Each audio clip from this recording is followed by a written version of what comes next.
How did you get screwed over genetically? Story 1. My mom is beautiful and always has been.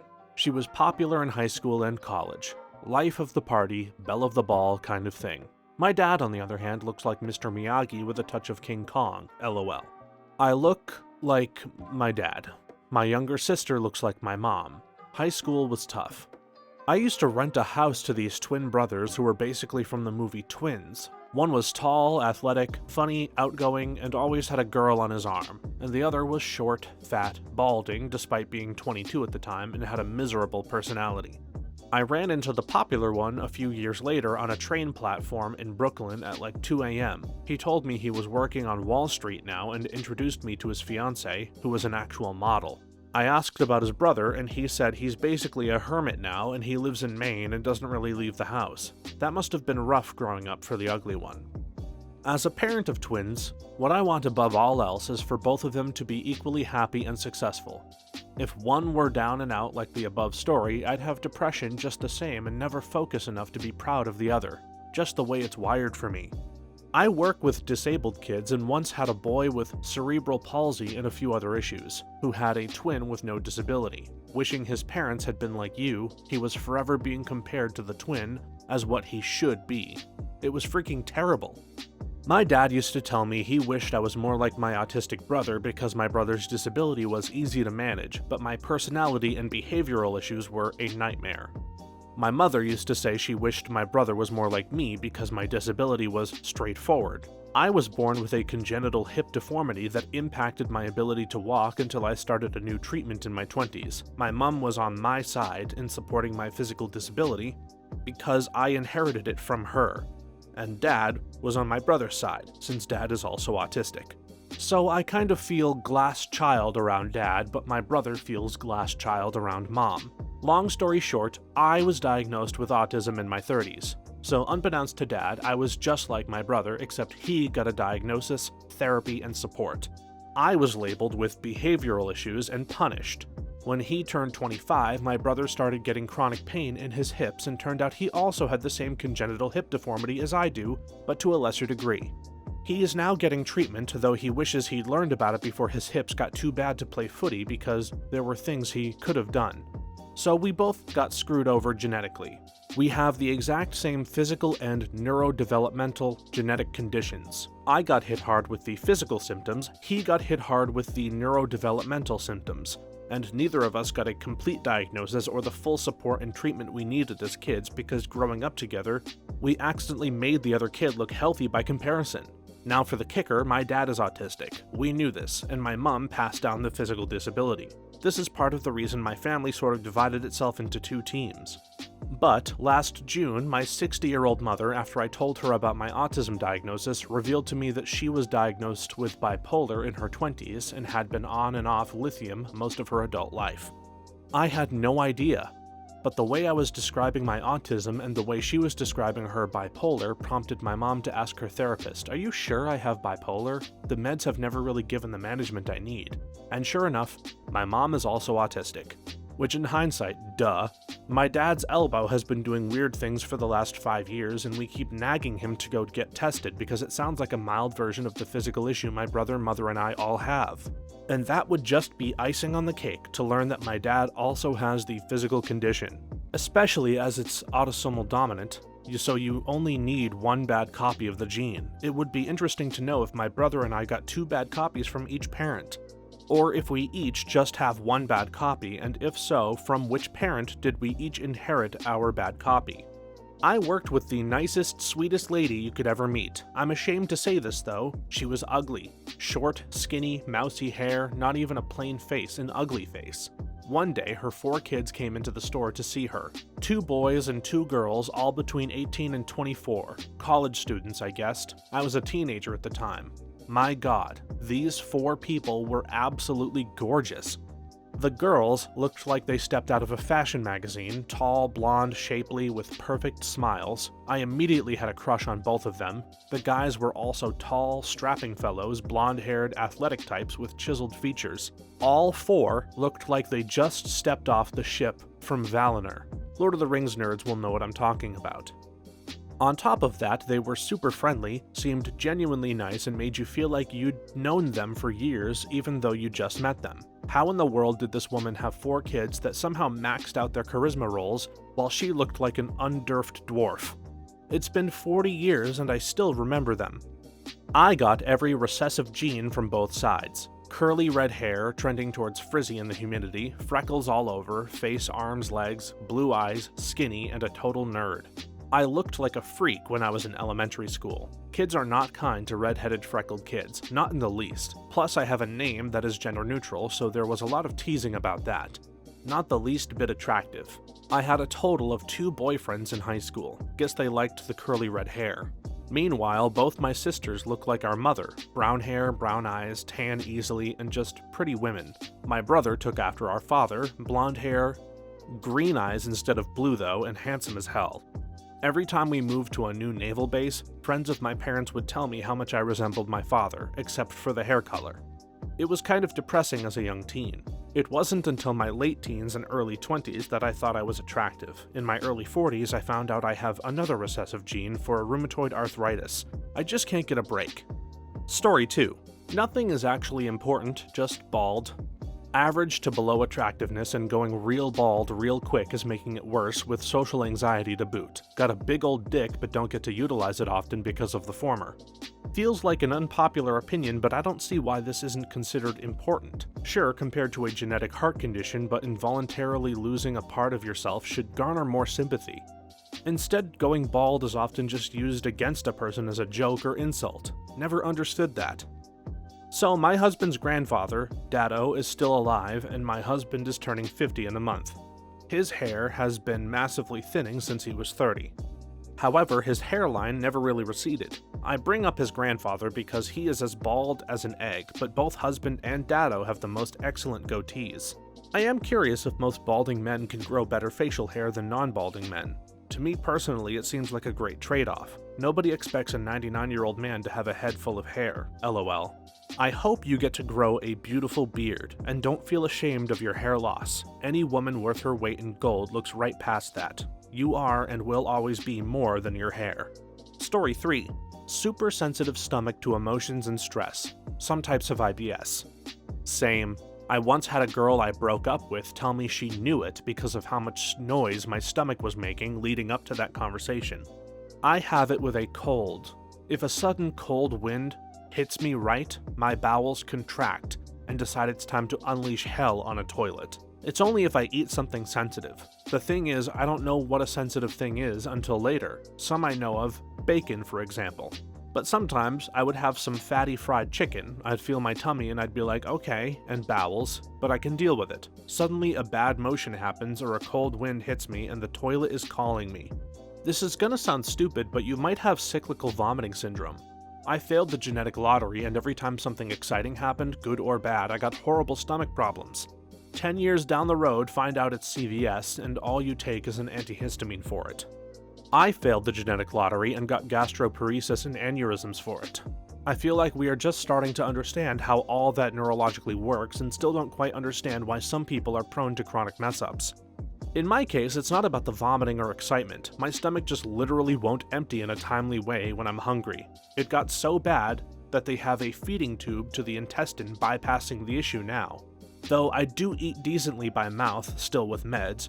Interestingly enough, antihistamines help the nausea but can make my stomach cramp and drag ass despite how similar the symptoms can be. Story 4. My dad has a big butt. Looks like he only does glutes workouts. All natural. I, a girl, didn't get those genes. Story 5.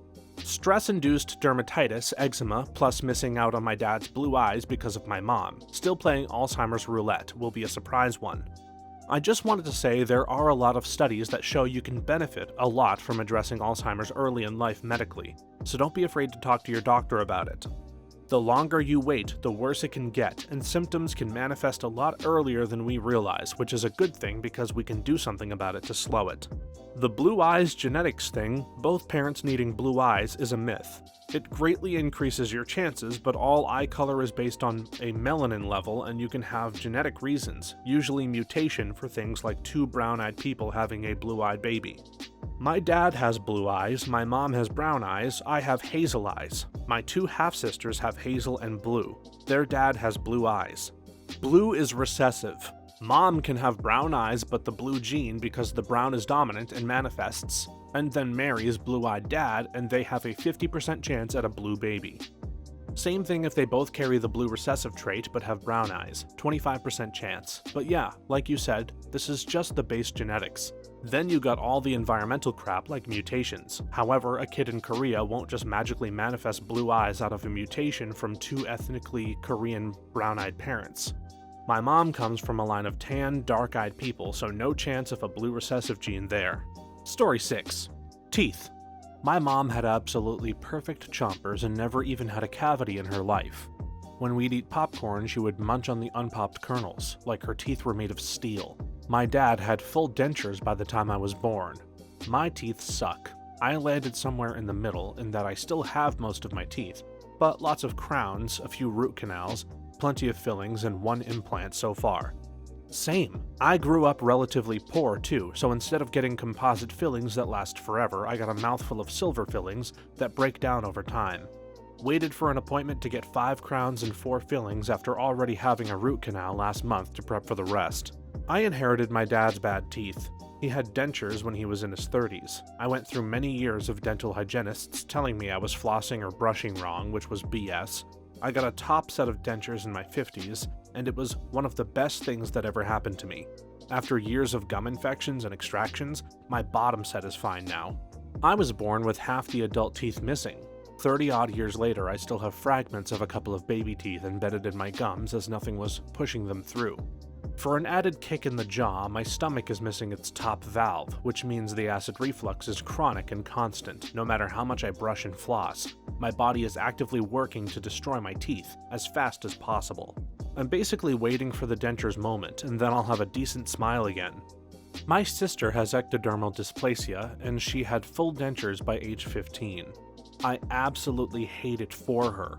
She had mostly baby teeth until she got the dentures, and they had all grown down because they just didn't last that long. She literally didn't smile openly in a picture until she got the dentures. She was so excited to actually be able to bite a sandwich and have teeth marks left. But the way her dentures had to be made, she wasn't able to do that.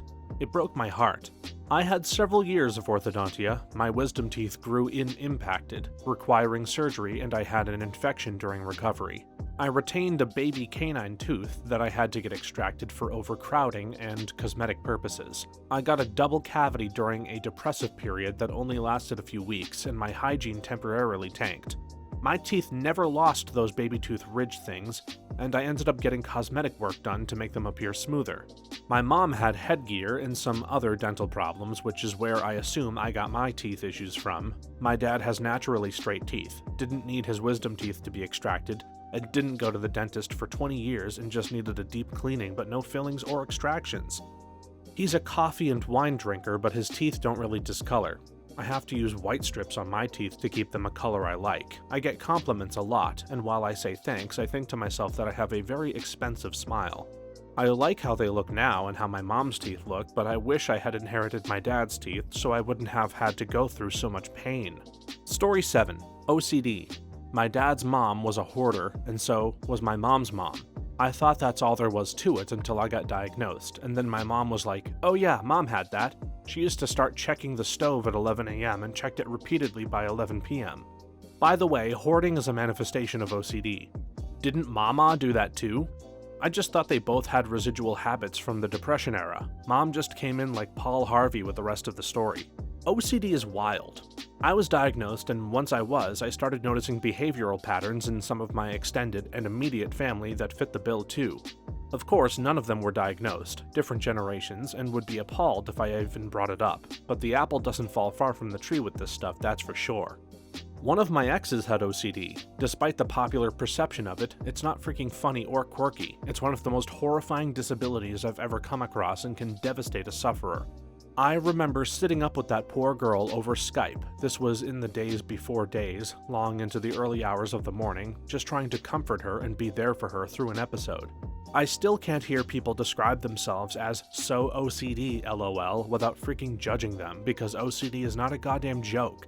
That poor girl suffered since she was a child with a debilitating freaking disorder. Yeah, it still craps me when people pass off being a neat freak as I'm a bit OCD. Like, honey, no. Until you're having an outright panic attack because someone made your hospital bed while you showered or moved a pen on your desk at work. Or you got so overwhelmed trying to put your hair up in the right position that you started pulling it out. No, you're not just a little OCD. The fact the term is thrown around like nothing is what made me take so many years to accept the diagnosis. I love staying up until 2 a.m. trying to decide how something should be color-coded because there are arguments that it means the requirements for orange and arguments that it meets the requirements for teal. I love turning around and driving 10 minutes back to where I came from because even though I watched myself lock the door, even though I checked it right after I locked it, even though I got back out of the car to go back up and check it twice, I need to be super sure that I locked the door. So cute, so quirky. I'm so OCD because I lined my pens up straight. But do you have a nighttime routine to help make sure you don't wake up blind even though there's no earthly reason to think that'll happen and no real reason to think that your routine changes anything, but you can't stop? Oh, not quirky enough, I guess. My father had OCD and was a hoarder. Growing up with it, I thought it was normal, but it was rough. I had to unlearn all the weird things I did because of his illness, and I still find myself doing strange things. I recently was putting up a bookshelf and displaying some of my old things as decor. My dad's old Brownie camera, which he gave to me in a plastic bag when I was in middle school, went on a shelf in that plastic bag. I looked at it and thought, what is the plastic bag for? I had moved around the world for 30-odd years with it in that same plastic bag. I do not have OCD, but I have tendencies that I believe are solely from being raised with it. When I think about why I do things, it's mostly a habit that I can undo. I do still get silently annoyed when my family uses the wrong utensils for things, though. Story 8. I shaved my hair off during lockdown, and it suddenly dawned on me how odd my head shape is. I hope I never go bald. My husband let me obsess about my infant head shape for months, which a lot of parents do, by the way, before it got to the point I was about to spend $2,000 on a helmet when she was like 8 months old. Pretty late for a helmet. Before he was like, hey, I don't know how to say this, but you have the same head shape, so maybe it's just genetic? I have a birthmark about the size of a quarter that is lumpy and looks like a huge gunshot wound. It's just above my temple, behind the hairline. When I go bald, there's no hiding it. Doctors say it's got so many blood vessels in it that removing it isn't a viable option. So I've decided when the time comes, anytime someone asks me about it, I will tell a different adventure story about how it happened. CIA mission in Cambodia, bit by a great white shark and carried for 2 hours in its mouth, that sort of thing. Oh, I come from a family of people with oddly shaped skulls, so this has always been a fear of mine. My brother shaved his head once and it wasn't pretty. Suffice it to say we have the same head shape. Looks normal with hair on it. We're blessed with abundant thick hair in my family, but as soon as you take that off, oof. So if I ever get alopecia or cancer, I'm probably going to finally have to learn to crochet hats. On the other hand, my partner went prematurely bald and has the nicest round skull. Seriously, it's pretty. Premature baldness couldn't have happened to a better candidate. Story 9. Every family member in the last 2 generations who has lived past the age of 50 has died of cancer, plus my 14-year-old brother. Thanks, genetics, I'm so looking forward to my 60s. Genetic counselor here, have you considered meeting with one? If the cancer is indeed hereditary, there may be significant surveillance or management recommendations that can be made to save your life. My sister had a full genetic workup, 0 markers. My own theory is that our immune system is particularly bad at fighting cancer. There are 8 different cancers in my family. Yippee. I do every screening faithfully and control my weight, diet, and exercise. My plan is to find it early, treat it aggressively, and then move on with whatever my life looks like. Thanks for your concern. Have you been tested for Lynch syndrome? I was going to get tested because an insane amount of polyps in my bowel can go straight to cancer, only young too. Never got tested because it was kind of expensive, but might be worth looking into on your end given this level of cancer in your family. Also, if you haven't already, get a colonoscopy ASAP. If I did not push for it when I was younger and believed my first doctor, I likely would have cancer by now. Bowel cancer is preventable if caught early. Every person I've known only got checked when they had symptoms. By then, it was too late to help them and they unfortunately passed. Story 10. 5-foot tall male. I feel you. I'm 5'4", as a guy with a small frame and narrow shoulders on top of it. Growing up, as always, the short kid in the class wasn't great. Dating in the age of online dating was arguably even tougher until I met my wife. I don't have any other issues. I have a good-looking face, have been complimented on that many times, I work regularly and have good social skills, can strike up a conversation with anyone. But yes, dating is very hard. Online dating is just crap. Unless you're a 6-foot tall jacked model, every girl is going to reject you in online dating. If you don't mind, will you share how you met your wife? Reading your self-description was like reading about myself. I've also been complimented on my face many times. I work out quite a bit and have always been an above-average athlete. Good social skills and a great sense of humor, according to most.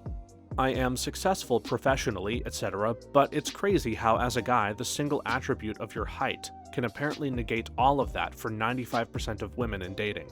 I used pretty much all of the major dating apps for 4+ years, never inflated my height on my profile like a lot of sub-6 guys I know, and I averaged maybe one match every 1.5 to 2 months. It was a depressing grind to the point where I'd have to take a month-long hiatus once in a while to not get too down in the dumps. Finally got lucky to match with my future wife using Hinge. She's only 5'2", which helps, but also not someone who puts a lot of stock into the physical attributes that are typically deemed important for male attractiveness, like my height or how fit I am, since I definitely seem to care more than she does when I start losing ab definition sometimes. She says she was drawn initially to how kind I looked in most of my pictures, which was then confirmed on all of our dates, and it's still the quality she values most. I guess the moral of the story from this is, online dating for short guys definitely sucks, but it's not impossible. This gives me a lot of hope. I don't even get a single match. It's like one match per year, so I just deleted online dating apps. I try to strike up conversations with girls in my school, but it feels like at this age girls will only ever date physically attractive guys. I still have my whole life ahead of me, so I'll see how it goes. Being successful professionally is something that I really want to achieve, because if I have to be single my whole life, I at least want to be able to afford professional caretakers for my old age, and activities that can make me happy, like traveling and driving muscle cars. One of the best pieces of advice my dad gave me growing up: if you want to be successful, learn every hands-on skill you can. You won't like some of them, but at least you'll know how to do it, and the ones you do like, you can use them to make a living. But never do what you absolutely love for work. I try to pass that on every chance I get because it's helped me make it through a lot and be in a much better financial situation than I could be in. Story 11. BRCA gene mutation almost guarantees I'll have breast cancer in my lifetime. We're doing IVF to avoid passing it to our children, and I feel robbed of the baby-making experience. I wanted that hallmark positive pregnancy test, but will have surgical procedures and constant doctor's appointments instead. I tested negative for the BRCA gene, but still got breast cancer. I'm convinced there is another unidentified gene out there. I'm negative for the BRCA gene, but still considered to have an increased risk for breast cancer, per 23andMe, plus my grandfather had breast cancer. There are probably loads of other unidentified genes out there, though, for a lot of conditions and diseases. I had a pulmonary embolism unprovoked as a healthy 24-year-old. That's so rare without clotting disorders that even the ER doctors treated me like I was being dramatic and ridiculous until the CT results came back and I got admitted. But my hematologist explained to me that they can really only test for known clotting disorders, so it doesn't mean I don't have a clotting disorder, which is mostly genetic. Just that they weren't able to figure out what it was, so it's a similar sentiment. I have BRCA too, and as much as it sucks, there are some silver linings. BRCA is very well researched, and there are ways to decrease the risks down to similar levels as the general public. IVF also lets you make sure it's not passed down to your children. No one wins all the genetic lotteries, and having BRCA is not the worst thing one could inherit. I know families where almost everyone has Alzheimer's in their late 60s, or half of the family members have crippling mental illnesses. And none of that can be prevented with surgeries or screened out in IVF. There are so many genetic illnesses that are just a dark cloud over entire families, and the only way to end them is to not even have children. Story 12. Some chronic diseases and bad teeth. I have adult-onset common variable immune deficiency, which presents with an intermittent anemia, atopic dermatitis, IBS, joint inflammation, and blackout migraines. On top of that, and my docs tell me it's entirely unrelated to CVID, I grow bone spurs like mad. I've had to have both shoulders repaired when spurs tore the ligaments. I have spurs in my cervical spine, neck, that are close to nicking my spinal cord, and I'll have to have surgery soon. Spurs have pinched the spinal cord in my thoracic as well. And I have them in my lumbar too, causing intensely tight muscles and constant pain. Before I was diagnosed with all of this, clueless doctors dosed me with insane amounts of prednisone, which has finally caused my corneas to develop ridges, which will lead to eventual blindness if not treated, and has left my kidneys in a state where I have kidney stones about every other month. Story 13. I have headaches more days than I don't. Get it from my mom's side. Still haven't figured out the right meds to help it. Same, except I don't have a single non-headache day in recent memory, and I feel bad for my poor liver at this point from all the NSAIDs. Not that they do much. Migraines too. Topamax and triptans help those though, but the headaches are just trash. Having both is confusing. I just saw a story where this young woman was bounced around from doctor to doctor and given meds to help her migraines that were getting worse over the course of 8 years. Then she took her Mirena IUD out and her migraines went away. Tons of people in the comments said the same thing. Their IUD was giving them these crazy symptoms like debilitating migraines, and their doctor said it couldn't be the IUD, but taking it out helped all these women. I wonder how many are seeking help not knowing their BC is causing issues for them. I was prescribed atenolol, a beta blocker for my migraines and cluster headaches, and with all praise it worked. The first and only thing that did. I'm allergic to sumatriptan, like anaphylactic allergic, so good thing the first time someone tried it, I was already in the ER, and other such meds, so beta blocker was a let's see. Check with your doctor to see if it could help you.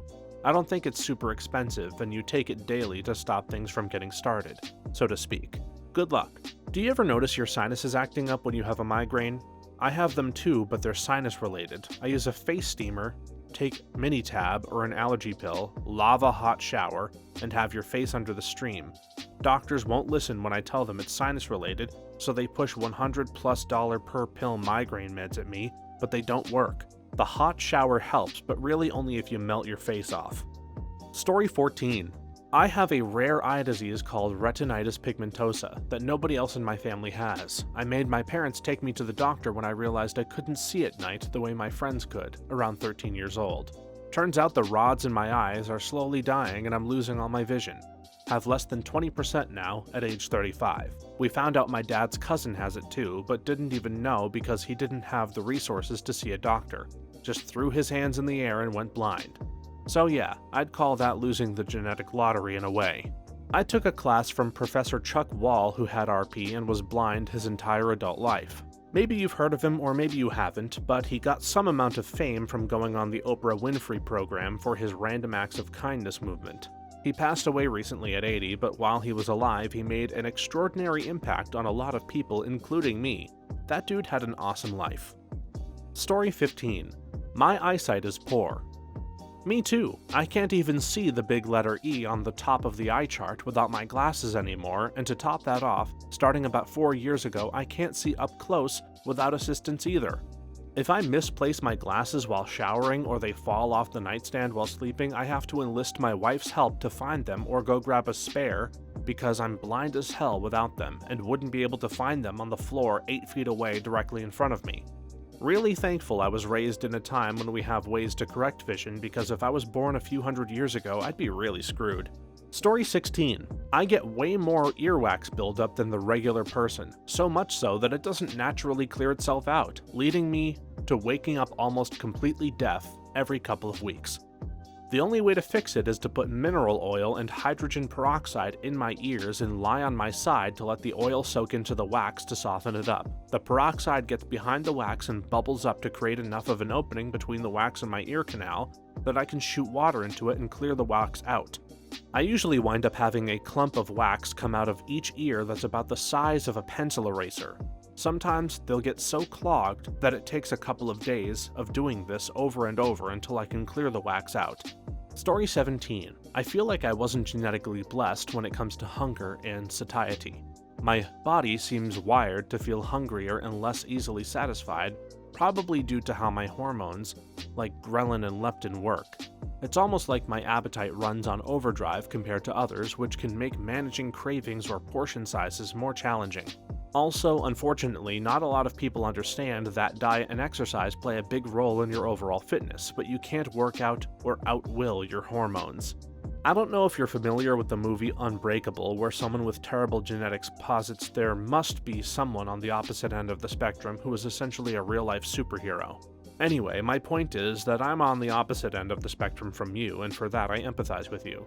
I don't feel hunger the same way other people do. Most of the time, I just know it's time for me to eat something because I get really tired and have a hard time thinking, assuming from blood sugar drop. Maintaining weight is interesting in that it's just portion control and adjusting for weight gain or loss, but sometimes I overshoot my target weight, either too low or too high. What is something that was once considered to be a legend or myth that eventually turned out to be true? It was widely regarded to be a myth that the first emperor of a united China, Qin Shi Huang, built a massive replica of his empire as his mausoleum. The stories said he had thousands of statues of soldiers constructed to guard his temple in the afterlife, and had an underground palace with rivers of mercury. In 1974, more than 8,000 terracotta warriors were uncovered in Xi'an, China. Gorillas, giant squid. Before they were documented, they only existed in stories for a long time. Imagine finding a giant squid getting washed up on shore before anyone knew what they were. Had to be so terrifying. The people that saw them went on to tell others, who replied, "Psh, okay." And eons later, Jules Verne wrote 20,000 Leagues with the monster that had evolved from that one guy that saw a real one on the beach, and his peen friends who didn't believe him. Well, not quite a perfect fit, but the one that always sticks in my mind was that the Mongolians would always boil their water before drinking to get rid of the tiny evil spirits. That's a pretty good description of germs and bacteria for the time period. Sounds like something a time traveler would have to say to convince the ancient Mongolians to boil their damn water. The ancient Greeks knew about atoms. Of course, they couldn't prove it, but they arrived at the conclusion that atoms have to exist.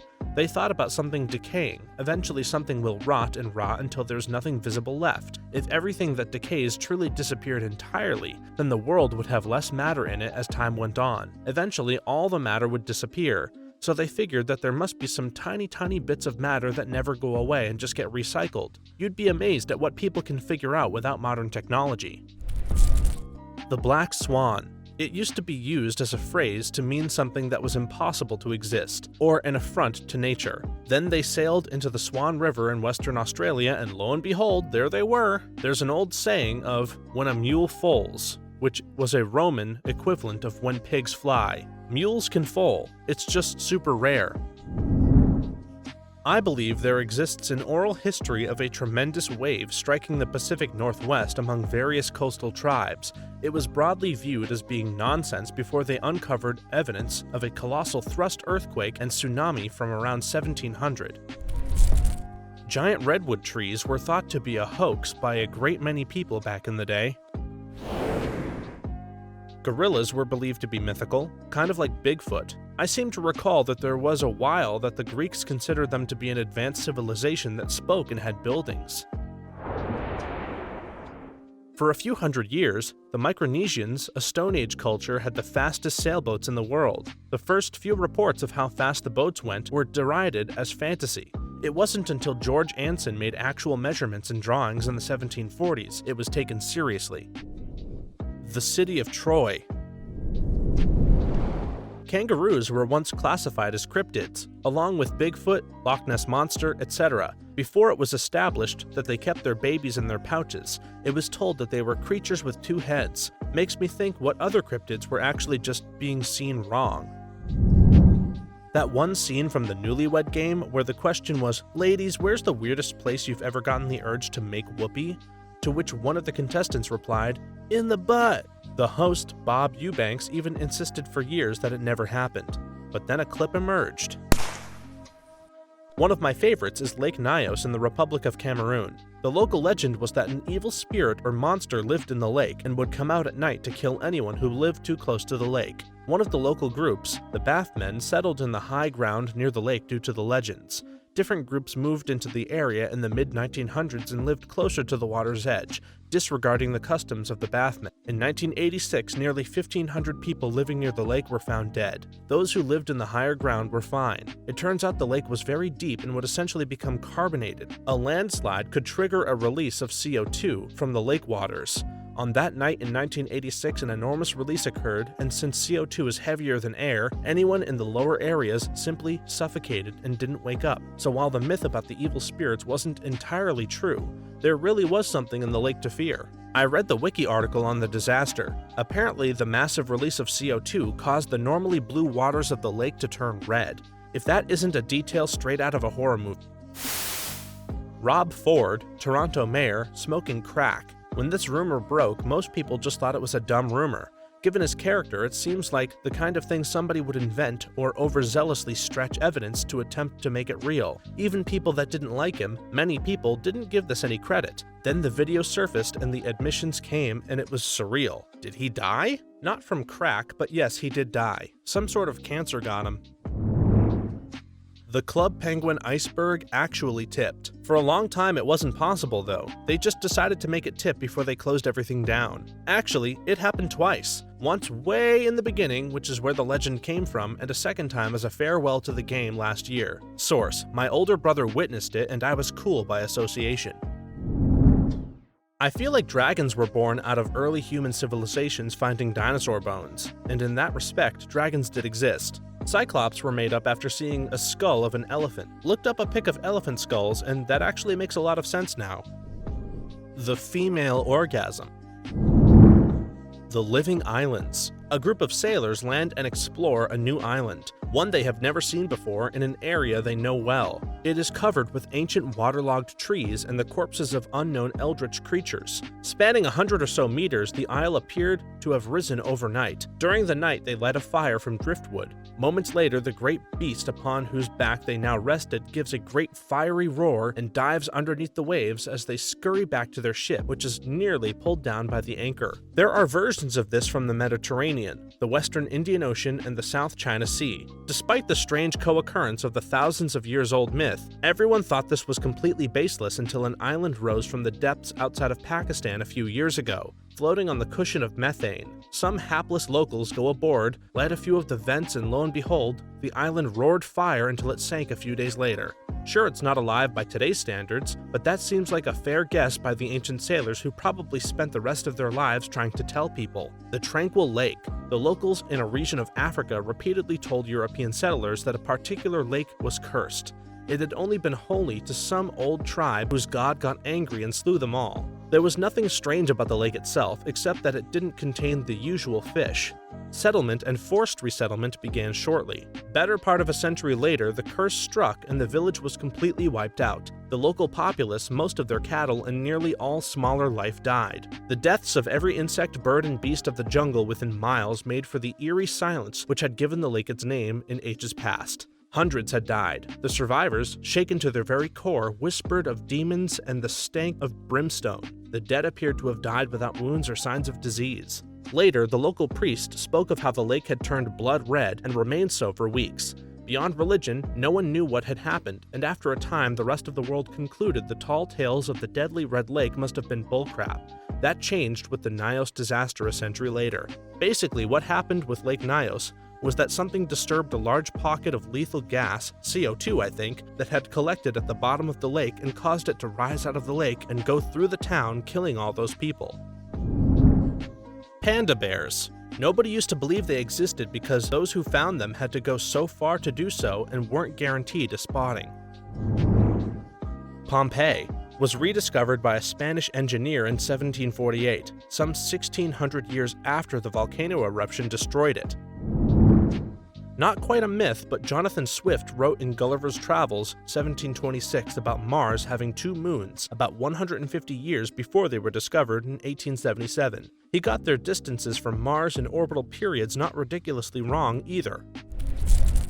In the 1960s, there were rumors that the US government had been carrying out secret germ warfare tests on its own citizens. These rumors were strongly denied. Then, in the 1970s, when pressed by Senate hearings, the military admitted that between 1949 and 1969, such tests had taken place, most notably on the New York subway system. The okapi was once thought to be a fake. Turns out it wasn't. Just like many other animals before the modern age, if you didn't have its hide or a live specimen to prove it, it was assumed fake. The Japanese divine wind legend, said to have saved the Japanese from 2 Mongol invasions and ultimately play a major role in the fall of the Mongol Empire. Turns out it did happen, but the reason the Mongols' boats sank was because the Chinese shipbuilders intentionally built a fault into the ships that would cause them to sink once wind/sea conditions hit a specific level. The Mongols, who knew nothing about ships, were totally oblivious to the subtle built-in error, the divine mistake. I guess that explains why the History of Japan video I watched said the Mongols died because of a typhoon twice while trying to attack the Japanese. Ball lightning is pretty fascinating. There have been anecdotal reports of it for hundreds of years, but it was hard to document because it doesn't last long and it couldn't be photographed. It also is hard to create it in a lab, but it is acknowledged now that it does exist. I first read about it in one of the Little House on the Prairie books, and I thought it was wild. I wasn't sure if it was real or some kind of hallucination. Saraswati River in India was considered a myth, a stuff of mythological texts and such. No one could actually confirm its existence, but there was a millennia-long speculation about why did the river feature so much in late Bronze Age Indian literature if it was not real, alongside actual and real major rivers. It was even deified as a goddess, a prospect reserved for major rivers. Yet no one had any idea about where it was until later on. Fast forward to the 19th century, Indians and the British surveying the land discovered an entire dry river valley in the middle of the desert, not far from the location mentioned in ancient texts. It roughly runs behind the modern India-Pakistan border. Many wondered where the lush and prosperous Saraswati flood plain mentioned in Vedic texts went, and why did the river dry up? The most common theory today is that the river, while real, suffered drastic effects in the massive climate change of the late 6th century AD and lost its course. The mention of it in imperial texts disappears by the next century. Parts of the river lingered around until the 9th century, but increasing desertification eventually killed it completely, and the river passed from memory. It remains like that today, just a faintly recognizable river valley in the middle of the desert. Atoms were first thought of by the ancient Greek philosopher Democritus. He called the atoms atomos, which meant smallest part. It took over 2,000 years before he was proven right. During his time, people believed the 4 elements were still earth, wind, fire, and water. At that point, though, the Greeks were just spitballing. They had guessed basically everything that might be possible. Somebody had to get it right at some point. Lucid dreaming. By now, science accepts it and have proved it. Still, there's ignorant people out there who would not only tell you it's BS, but claim you're lying for attention if you say that you've done it. What proof do they have? Their dad told them it's not true. The Dead Sea Scrolls. From 1946 to 1956 and 2017, over 1,000 were discovered hidden in caves and tunnels outside of Hellenistic Jerusalem. The scrolls are an important source of history, linguistics, and biblical significance as they contain writings from the 1st century AD, making them some of the oldest written documents to be put in the Bible canon. The only known biblical text found to be older are the priestly blessings from the Book of Numbers, dated at 600 BC and excavated in Jerusalem, and a single piece of Leviticus, excavated at Ein Gedi, dated at the 1st century AD and the 3rd oldest piece of the Torah. The scrolls are written in multiple languages: Hebrew, Aramaic, Arabic, Greek, and Latin. The Scientology Manual. The Kraken was the legend of the sea monster that used to destroy ships off the coast of Norway. Nowadays, it is thought that maybe the giant squid or octopus was what was known to be the Kraken. Similarly, small miniature dragon resembling lizards have been found, and not only such creatures, but also the case of the Komodo dragon might account for Chinese mythological accounts of the dragon. On the Dreamland stage in Super Smash Bros. Melee, there was a legend that 2 King Dededes would sometimes be in the background at the same time. Eventually, more and more people started seeing the double Dedede, and there is video evidence of it now. The coelacanth. It's a type of fish that was thought to be extinct for over 100 million years, until it was found off of the coast of Madagascar in the 1930s by a fisherman. It's a pretty cool story. Really makes you question what's out there. Back in the day, there was an old Scottish superstition. Scotch brewers used to have these big copper stills, and once they got worn out, they'd be very dented and worn. When a new still was made, the dents from the old one were replicated, as it was believed that doing this preserved the flavor profile of the last still. This was later found out to be true, although I have no source for it. The city of Nineveh. It is mentioned in the Bible and literally nowhere else, so it was regarded as fictional or an alternative name for another city, until they found the ruins of an old city complete with inscriptions that it was in fact Nineveh. Black holes. I remember when I was in elementary school, there was a book series of thin informational books about things like Bigfoot, the Loch Ness Monster, UFOs, and the like. Lumped in with those were black holes. Irish legends said that the original settlers came to the island directly from Spain. This was considered to be almost certainly a myth by most scholars, that the settlers would surely have come from Britain. DNA analysis shows that many modern Irish people are close genetic relatives to the people of northern Spain. Germ theory. The man who conceived the idea was dismissed and treated like a lunatic. There are millions of tiny invisible creatures all over and inside us that makes us ill? Preposterous. There was some African tribe that observed Jewish tradition and claimed to have ancient Jewish ancestry. It was thought to be a myth, but I remember back in the 90s that they got a DNA test and they found non-African DNA. Later in the 2000s, they found specific traits that would point towards Middle Eastern or Jewish heritage. More recently, however, another study was done, and they said that while evidence points towards non-African ancestors, nothing specifically says they're actually mixed with ancient Jews. Great Britain. In the Roman Empire, there were rumors of an island off the coast of France, so when Caesar finally traveled there, it was the myth becoming reality. The government listening to your phone calls, reading your emails, and tracking your location. Hello, NSA. Will-o'-the-wisp was thought to be superstition, but turned out to be the action of luminous bacteria on decomposition. Not too sure if this counts, just something that's really interesting along the ancient explorers theme. When Alexander the Great's army was campaigning through India, they were given this sweet fruit to eat, which made them all seriously and violently ill because their bodies weren't used to that type of food, usually eating a basic diet of bread, olives, and meat. This fruit was the mango. I just find it interesting how badly affected the army was by what is a common fruit now. That's globalization for you.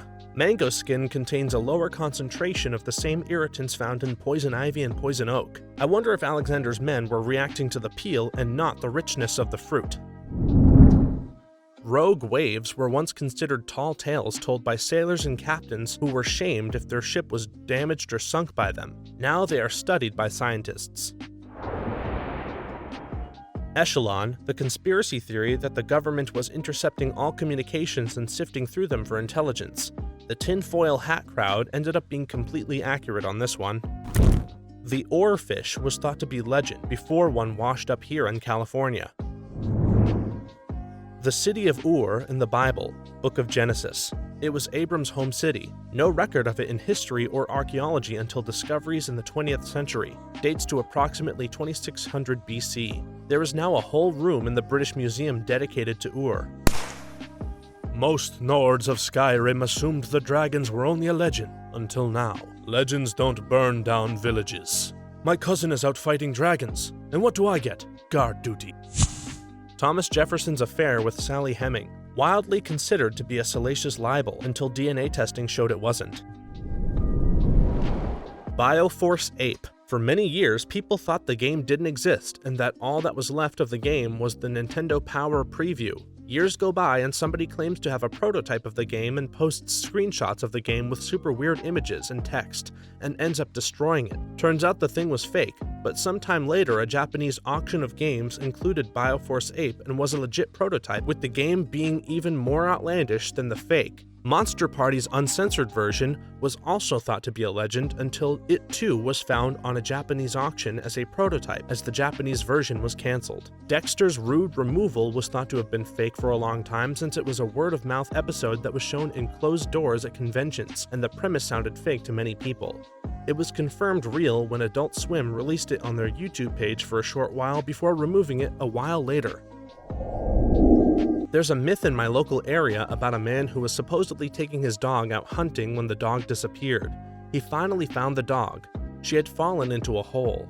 A deep hole. Upon summoning help and creating a device to retrieve her, he discovered a large underground cave system. So he did what any big entrepreneur would do. He built a device above the hole to lower the curious down and back up for a fee. This was all thought to be a legend, printed on pamphlets at the entrance of the caves. Until my family submitted photographs and documents from my great-great-grandfather to the local site where the caves were, and it was all proven to be basically true with a few minor details changed. The government watching you through your TV.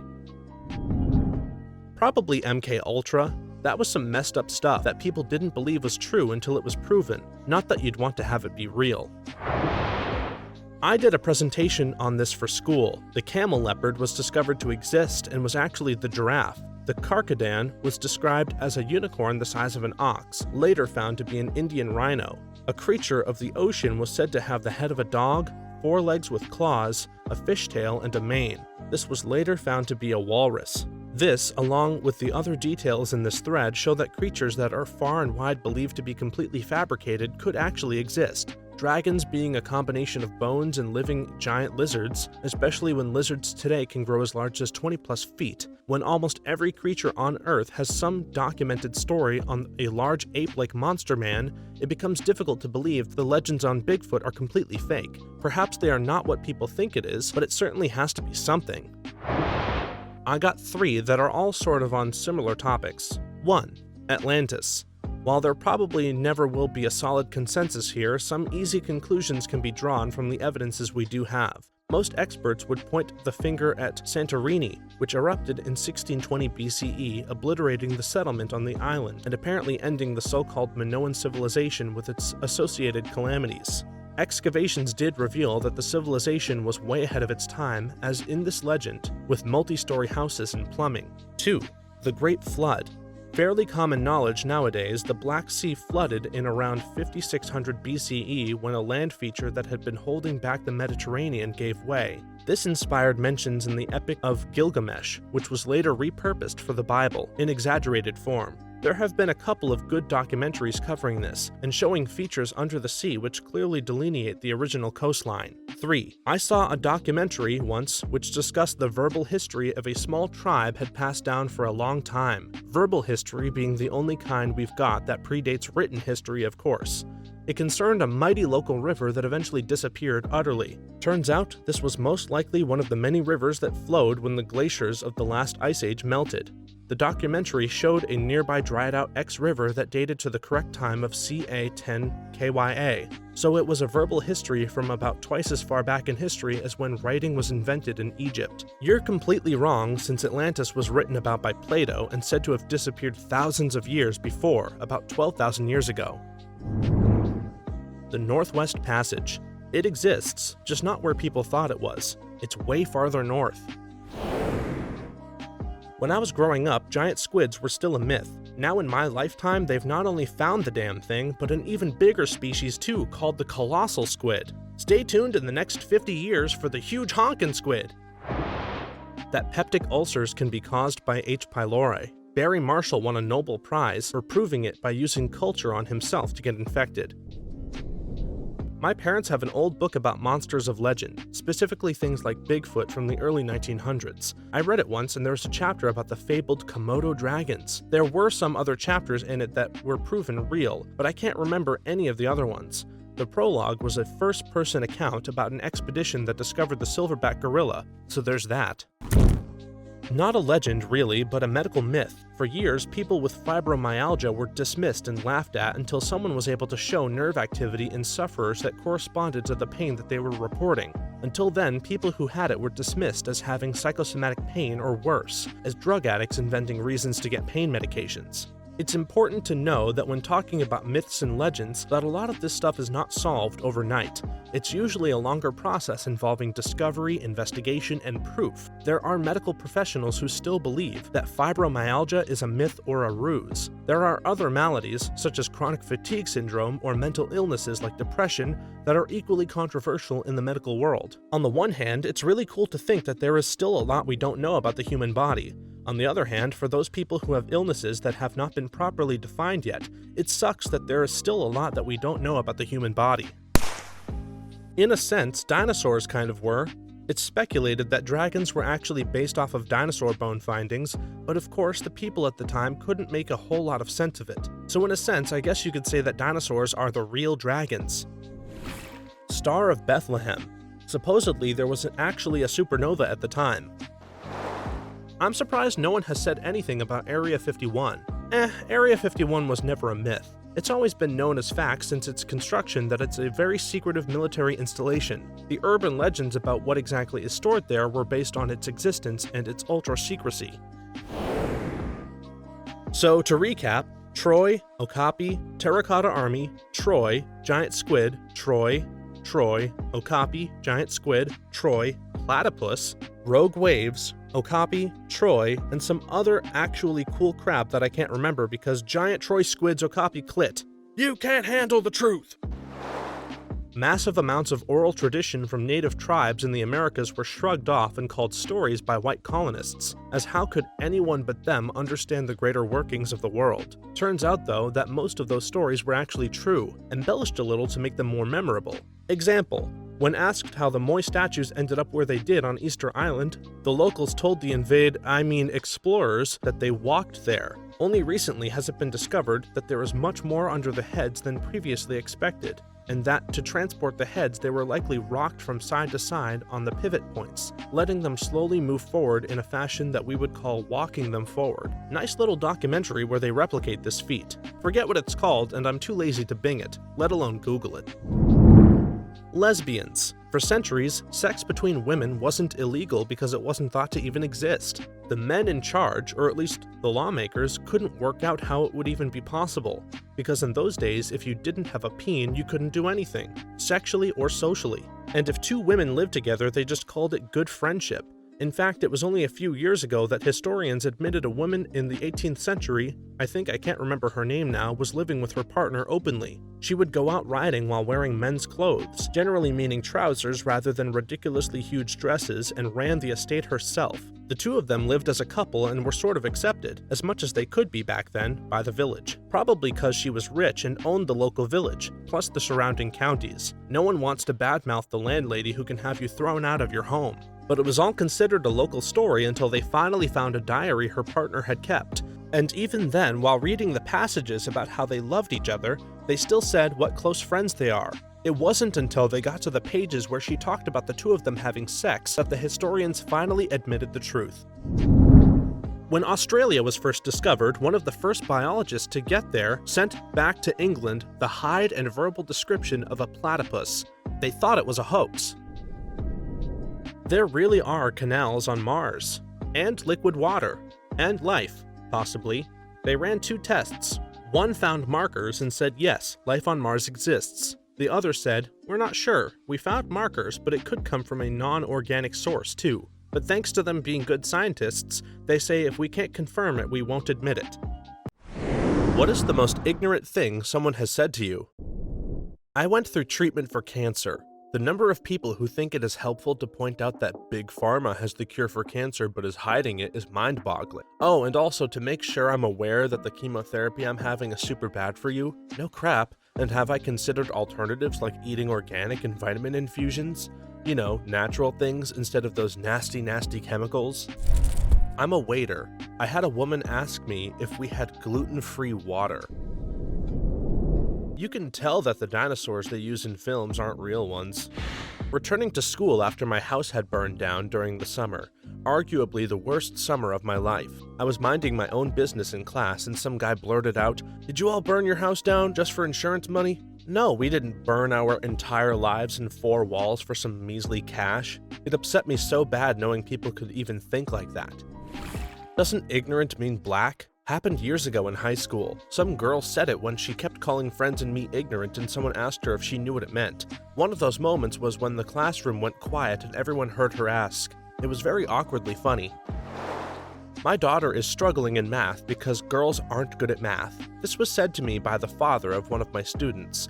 I'm a female math teacher, age 42. Edit. Not my daughter, a student of mine. I teach high school algebra 2 and geometry. I have a math degree.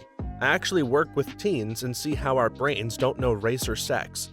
It's mostly confidence in our ability. Like the placebo effect. If you believe something, you will make it true. That's not snow on top of the mountain. Of course it is. What else could it be? White plastic sheeting?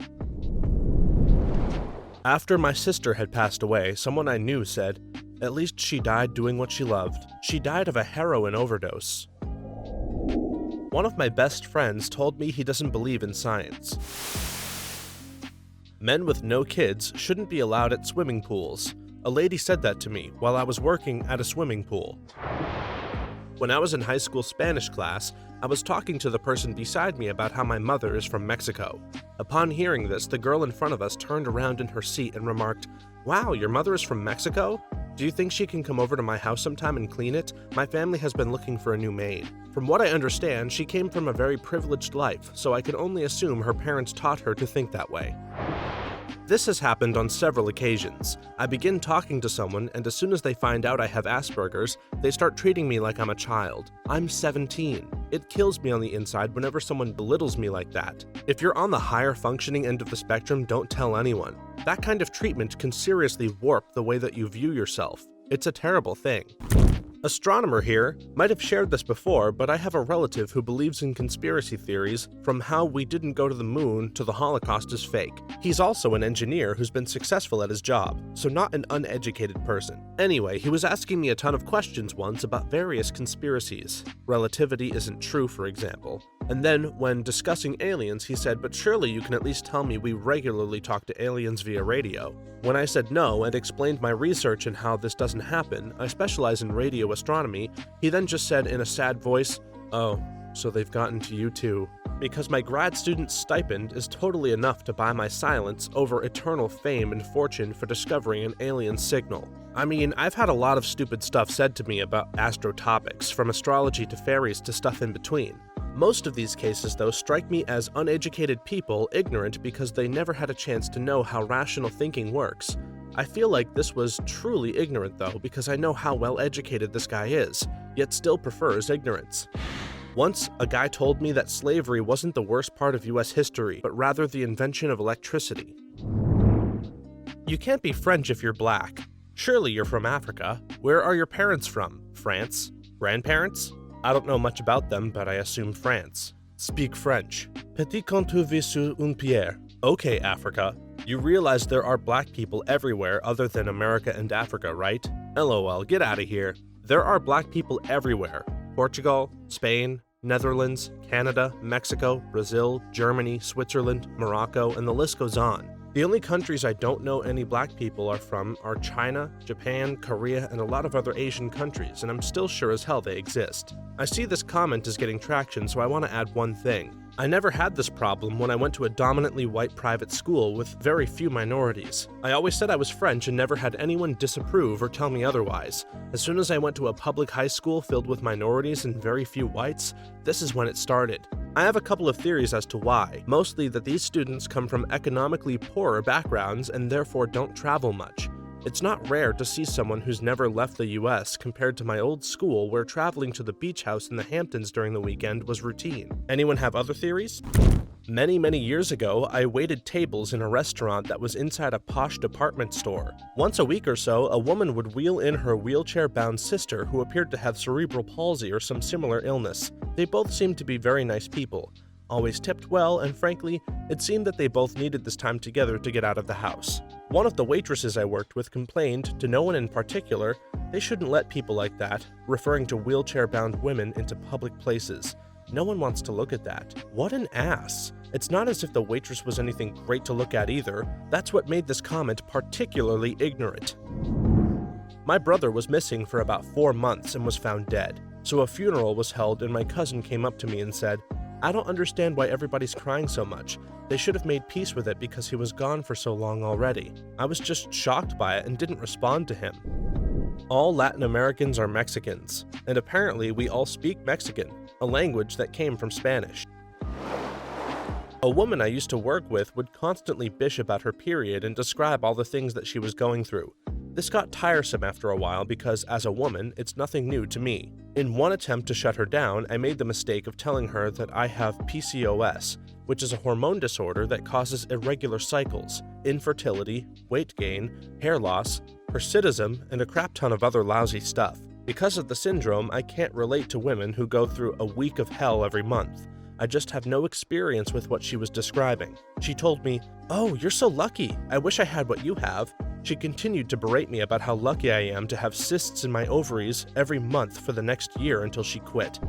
"So, you're from Asia. Do you speak Asian?" I told this story to a girl once. She laughed and then replied, "So do you?" I was discussing space with my grandma, and I was curious because she seemed very ignorant on the subject, even though she said she watched a lot of documentaries about it. So I asked her, "Do you know where Earth is in space?" Her answer, "It's sitting on the ground." Of course I asked her to clarify and all, and yeah, she believed that the Earth, our little blue ball, was sitting on the ground in space. I had to explain gravity and how planets were orbiting the sun afterward. It was pretty fun.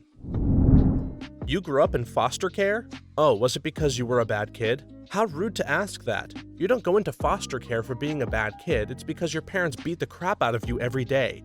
I get so angry it comes from many people. My aunt has asked me, my childhood friend's parents, and when I was hospitalized, my charge nurse asked me. Minimum wage is going up because they want small businesses to fail and have everything run by corporations. I've been making minimum wage for 6 years and managed to buy a car, rent an apartment, move to a house, and ran a business. It's all about managing your money. No, Brandy, you've been getting government assistance the entire time. You're on Medicaid. You used to get food stamps. You had WIC and your boyfriend brings home over $500 a week from tips that I know you don't get claimed on your taxes.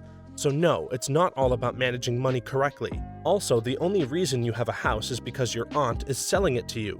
The only reason you have a business is because our boss is selling it to you at a cost. The government isn't out to get you.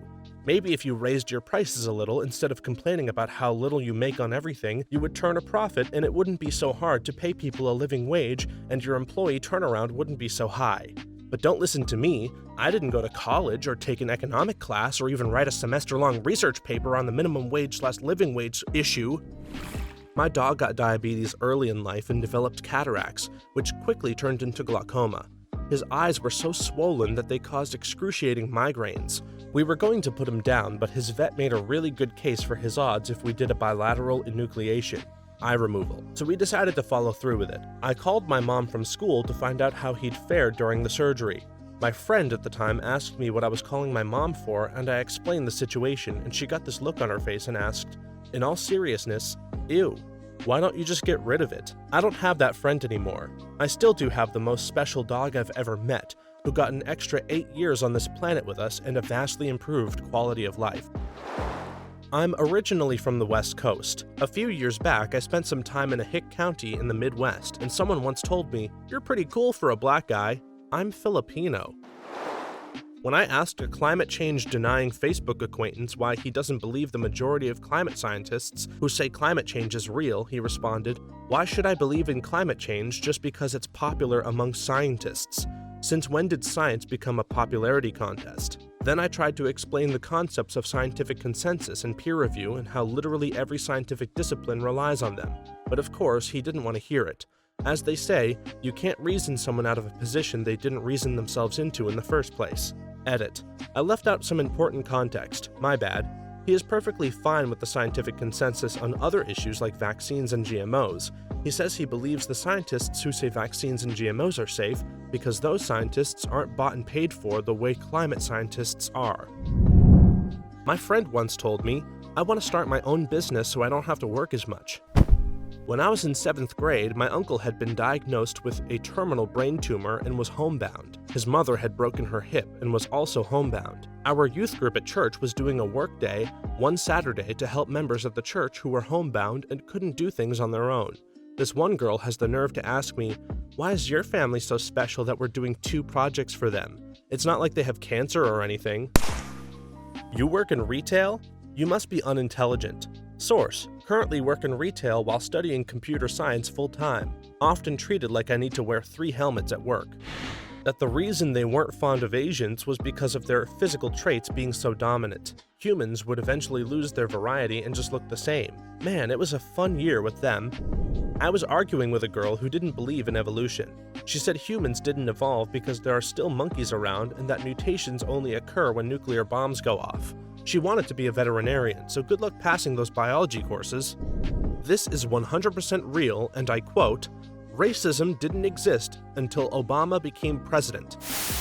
My mom is white and my dad is black, so my skin tone is light brownish. I was born and raised in a small US town. One day when I was like 12, some random person drove by and yelled, "Go back to Africa!" I've never been there, jerk. Talking about civilian casualties in the Middle East. They are knowingly living in a war zone. If they don't want to get killed, they should just leave. Otherwise, they're SOL. A lot of the ones with the means have left. Many have died trying. What I think is the more ignorant statement is people who say the people trying to leave the war zone should stay and fight. They claim they would rather die than run. It's an easy claim to make from the comfort of your computer chair. After my SO nearly died in a car accident that was not his fault and sustained a traumatic brain injury from it, why are you still with him? I can take care of you better than him now. From every other mutual friend of ours. We cut those jerks out of our lives. In college, someone thought South Park coined the term hindsight, and people only used it to be trendy. But what's your real name? Them. Humans invented color. When humans find places, they add color to them. Before the humans got there, those places were black and white. Me. So are you saying that any places on Earth that humans haven't discovered yet are black and white? Them. Yes. Finland is not a real country. Had a client tell me that millennials are too obsessed with money and that there is more to life than having money. I said we are obsessed with it because we are broke and have none. Went right over his head. Solar panels are dumb. If we really want to have solar energy, we just need to get a wire long enough to plug into the sun. Actually, a copper wire would work best. Why do they sell so many tampons in a box? Girls only need one a month. Don't be wasteful. From the same person. A coworker asked me what country is Kansas in. He's American, and this was in America. You can't be autistic. My 3-year-old cousin is autistic and he's nothing like you. You can't be autistic, you're a girl. Yes, I can, just watch me. Look at me go, autisting all over the place. It's almost like I am older than your 3-year-old cousin and have had more time to adapt to my disability. Like geez, even the autistic adults I know who can talk / hold a job / etc. don't act like your 3-year-old cousin because they aren't 3-year-olds. Had a choir teacher call Swahili an African American language. Are there capital numbers? Asked in complete honesty by my ex. Bless her wretched heart. A kid in my high school economics class acclaimed, "This is ridiculous. There aren't even 1 million people in the world." I pour out the melted ice from my bottle so that I can fill it with water. Argued for 10 minutes because she wouldn't believe that water and ice were made of the same thing. I had a roommate who once told me she didn't believe in black holes. She thought they were like faith in God. Some people choose to believe in them and some people don't. I don't believe in them. She was in medical school at a prestigious university at the time and is now completing her residency. Albert Einstein did not believe in black holes either. Sure, now we have a lot more evidence than when he was around, but it's not like we ever had a visual of an event horizon either. I had my dog of 14 years pass away. A girl said to me, "Why are you so upset? It's not like it was a person." I don't believe or trust scientific research from the last 50 years, followed closely by I don't believe in or trust statistics. I wish I was kidding, but both were from the same person in the same conversation about climate change. You're so pretty for a black girl. You talk so white. That's weird, I've never seen you wear weave. I was depressed for several years. My boyfriend at the time kept saying to me, "Have you tried not being depressed?" Needless to say, he's no longer my boyfriend. My neighbor said she was going to Aruba for a vacation. I asked her where Aruba was located. She said, "Who knows? We're flying." My class was taught about cyberbullying and viruses, and the new medium of the internet. We are 15 at youngest. This was 2 weeks ago. That stupid Al Gore guy invented global warming, and now I've got to spend 2 additional minutes praying for the planet too. I mean, like, I don't really mind if white and black people have kids together, but it makes me mad when they do, because their kids might come out all patchy, like patches of white and black skin like a cow. It's really sad that they would do that to a child. My aunt in her 40s, who totally isn't racist because she slept with a black guy once. Yes, we did explain that this is a skin condition and not because they have parents from different races. In the hardware store, an employee explained to me how to repair something. Do you have a husband who can help you? While I was with my boyfriend at one of his friend's home, I pulled out a book of piano sheet music and was messing around, with permission, playing a few things from it, all pieces I'd never played before. Another guest across the room said to me, "How come you're so bad at this? I thought you were a piano teacher. Aren't you supposed to be able to play any song just by looking?" 22-year-old me was stupidly shy and totally insecure in the room full of people I'd never met before. I didn't play piano in front of people again for years. Girl in my 11th grade history class didn't know where China was. The teacher asked, and the poor girl pointed at 6 other countries before she found China. This was an AP class. If you shut up about being depressed and wanting help, you'll be happier. Thanks, Mom. In my lifetime, I've been in several arguments against people claiming that Catholicism is not Christianity, even coming from practicing Catholics. I've been told that Catholics aren't Christians because they worship saints. I had to explain that the practice isn't worship, but a form of veneration for the saints. I'm agnostic, so I don't exactly have a bone to pick, but it's just really irritating that so many people don't understand what Catholicism and Protestantism are, and how they both are just divergent strains of Christianity. I'm a Sikh, and when people call me Muslim or Hindu, just shows the ignorance of most people. You're such a loser. You have no friends. I have twice as many friends as you. 0 times 2 is still 0. As an African American, I once had someone ask me at what age I would start speaking slang and Ebonics, as if it was some transition that happened during puberty. Order a drink, and the server hands back my New Mexico driver's license. We only accept American IDs here. This will probably be buried, but so I'm Jewish, and in high school, the day before Thanksgiving break, a girl looks at me and says, "So what do you do during Thanksgiving break?" Confused, I looked at her and said, "Have Thanksgiving dinner with my family?" And now she's confused and says to me, "Jews celebrate Thanksgiving?" Her mind is going to explode when she finds out that Jews celebrate New Year's Eve as well.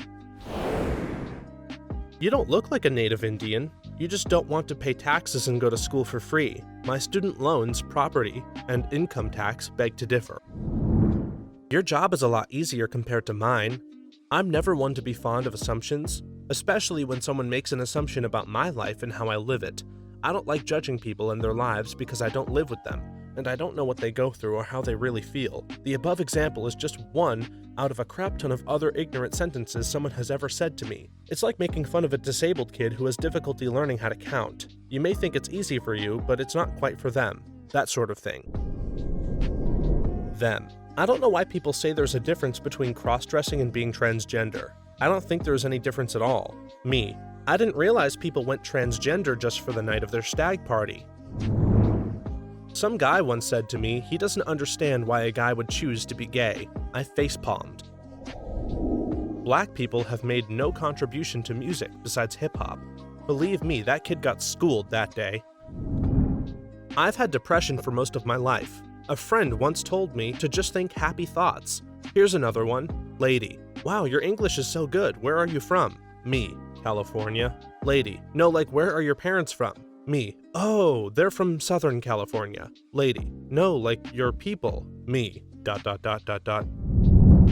Them. Where are you from? Me. I'm German. Them. What religion are you? Me. Oh, I'm Jewish. Them. But Hitler.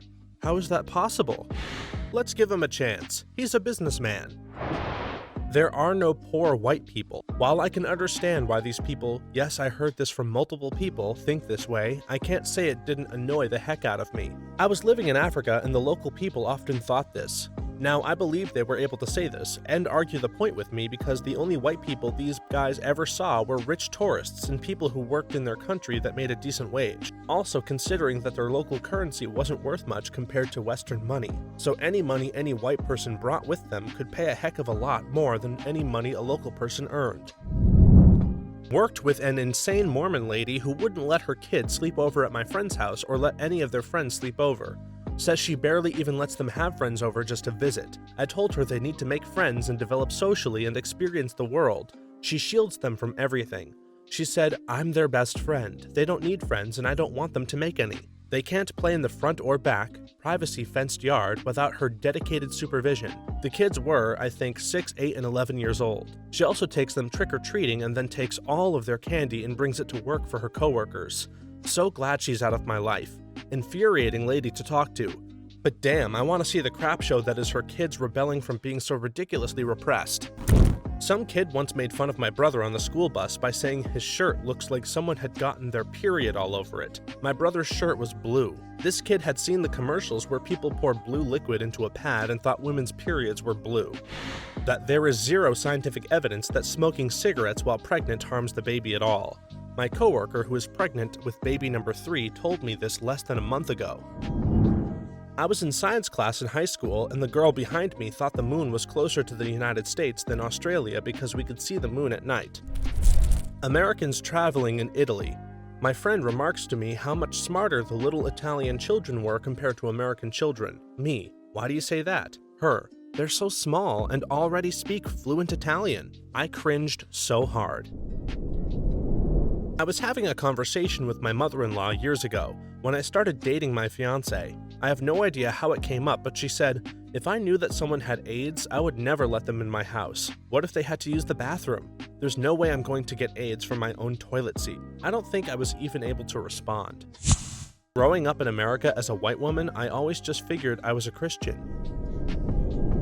An aunt of mine fervently believed that using a PC while sick gets you a computer virus. Her explanation? The germs are on your hands and get onto the keyboard. Is Canada a state? From a 16-year-old. Anarchists are the people who burn houses down, right? She was referring to arsonists. A person can't be both an intellectual and an atheist. A coworker feels atheism is stupid. It was news to him that some of the most brilliant minds in history don't believe in a higher power. Upon meeting a friend's parents for the first time, and them finding out I'm half Hispanic, wow, you won the genetic lottery. You don't look Mexican at all. Good for you. If global warming is a thing, then why do we still have winter? Why don't poor people just move? Friend, are you doing Sudoku? Me, yes. Friend, in what language? Your daughter is beautiful. Where is she adopted from? I'm white. She is half white and half black. Dude, it's great to see a large Japanese man. Me. Actually, I'm half Korean, but all American. Dude, Koreans and Japanese are the same exact people. I've lived in both places. Don't you know that? I voted for Donald Trump because America is a business now and needs to be run like one. You shouldn't be able to pick what we do in class. You are the majority. This is a democracy. Why do we need vaccines? When was the last time you ever heard of someone getting smallpox? Maybe not the most ignorant, but I got this one just a few days ago. Them. Oh, I got rid of all the sodium in my house ages ago. We only use the Himalayan pink salt now.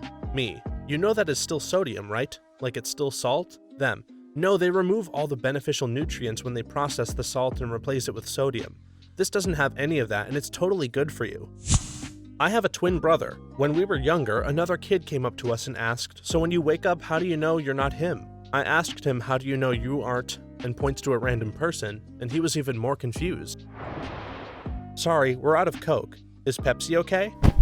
I'm a liberal living in a liberal city, but grew up in a small rural town where the vast majority of people vote Republican every election. This past election has resulted in an almost constant stream of people saying to my face, even knowing where I'm from, that people from small towns shouldn't be allowed to vote, because they're racist and stupid and don't know enough anything about anything. I know most of Reddit shares this view, but it is definitely not true, and to hear so many people who have no first-hand experience or knowledge of how people from these places are or how life is both extremely disheartening and I seldom find many things offensive.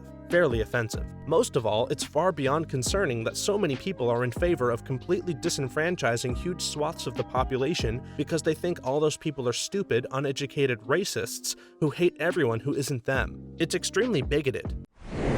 What is your best one-time my dad story? One time, my dad took my brother's walkie-talkie and had us and about 10 kids in the neighborhood convinced that we had picked up a signal from a plane that was crashing towards the earth. We ran up and down the streets for an hour with our eyes open on the sky, listening as the pilot tried to reach someone for help. Dad's windows were open, so we eventually caught on to the heinous laughter echoing between the houses after every Mayday. One time, my dad waited till my 3 siblings and I had gone to bed on Christmas Eve. Then he shouted, "I don't care who you are, fat man! Get that slit off of my roof!" We were all up and telling Dad not to yell at Santa. One time, my dad's fart smelled so bad, my dog threw up. So we were having a family dinner over the summer, and my sister had been at a barbecue the day before, and the host gave her a big bowl of fruit salad to take home. We were sitting there having dinner, and my dad is staring at the fruit salad with this weird look on his face, and he says, "What are these little blue things?" while holding up a blueberry. We were like, "How the hell do you not know what a blueberry is?" Then realized my mom hates blueberries, so the dude hasn't seen a blueberry in 45 years and forgot they existed.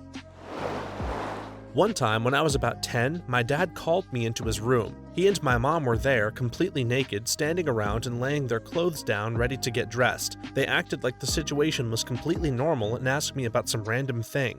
I eventually blocked this memory out and thought it to be a dream. But then 10 years later, they told me that was their way of showing me what a body looked like because I was getting close to that age. I can't argue with their logic, but I question their methods. This was a few years back, but my dad really got into my pot brownies. The only way I know this is because I woke up in the middle of the night to him putting baby socks on my dog. His only statement was, "Dogs shouldn't have cold feet." One time my dad saw I was in a really low mood, so he walked into my room, grabbed my trash Hatsune Miku wig and my swim goggles, put them both on, and followed me around for a solid 10 minutes, completely nonchalantly to make me laugh. Imagine, if you will, a large, imposing black man wearing a teal pigtailed wig and goggles so old they're turning brown, casually making himself a sandwich. One time my dad came home after I had a party at the house. There were girls dancing together on the pool table and one of them had Cheeto dust on their fingers. I tried to clean it but couldn't get all of it off before they got home. He called me downstairs and asks about the marks on the table. I couldn't think of a lie, so I just told him the truth. He stares at me for a couple of seconds and then says, "Nice." One time, my dad almost slit my throat because he thought I was a burglar. I had snuck downstairs for some reason. I was in the kitchen and heard him coming in, so I hid behind the kitchen counter. Heard my dad opening drawers and things. Next thing I knew, he had leaned over the counter and grabbed my head, had a kitchen knife to my throat. A split second later, he realized it was me and dropped me, and then I got yelled at because he had heard me breathing, thought I was a home intruder, and I almost got in a world of pain. He was shaking from adrenaline. As a dad now myself, I can imagine the state of mind he was in. One time, my dad was sitting on the couch in our living room. Mom brought out a bag of sugar and asked him to open it. He opened it like it was a bag of Doritos, and I mean, it was everywhere. He was only wearing his shorts, so there was sugar in just about every square inch of his visible hair, as well as all over our couch and carpet. Took him 4 showers in a row to get it all off. One time, my dad literally took candy from a baby. A 2-year-old held up a lollipop and my dad assumed the kid was giving it to him. After taking it and walking away, he realized the toddler probably just wanted to show it to him. One time, my dad made a remote control car and put me as a toddler on it and drove me around. According to my grandmother, my dad, on his first day of school back in the 60s, came home all smiles and laughter. The next day, when my grandmother awoke him for his second day of school, he matter-of-factly replied, "No, I've already been to school." He really thought school was something like the dentist or inoculations where you only have to go once, and that's it, LOL. One time, my dad was on a business trip and he ended up getting upgraded to first class. He ended up talking with this guy seated near him for the majority of the flight. Turned out that guy was Usher.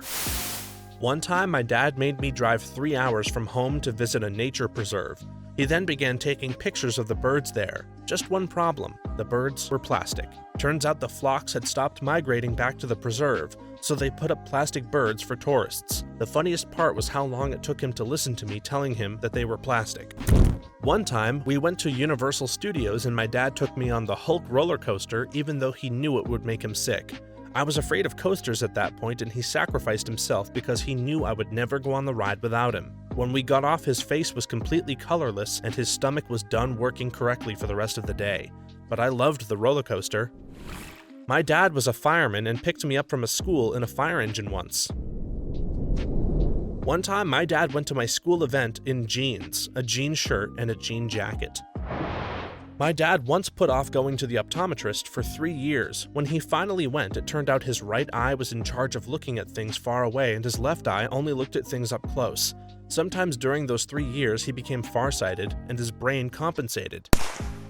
When I was 17, my crush arrived to pick me up to go hang out. He didn't come to the front door, he just honked from the driveway. So my dad got all pissy. That's not how you treat a lady. Honking is unacceptable, and didn't let me go out. He brought up that scenario repeatedly for years as a baseline for how my date should treat me. He hated that guy. I got married a few years later and my husband died a few years into our relationship. A few years after he died, I was joking with my dad about the guy honking his horn, and my dad looked at me and says, "Wait, that was the same guy?" "Yes, Dad, that was the same guy." He'd never realized that I'd married the honking guy. I didn't know that he didn't know. My kids love that story. It's pretty hilarious. My stepmom owns a couple of hot dog stands that are located in Home Depots. Every summer, she caters for an outdoor movie night event for the community of her cousin. It's an all-day event, and when I was in college, they asked me to help out and gave me the money they got paid so I could have some money for school. The morning of the event, I got to my dad's house and started helping him load the hot dog cart onto the back of his truck. All of a sudden, this SUV starts speeding down the alley. My dad narrowly avoids getting hit, but as the SUV passes, it took out the driver's side mirror of my dad's truck. The SUV then stops a few houses down and the guy jumps out and runs into a house.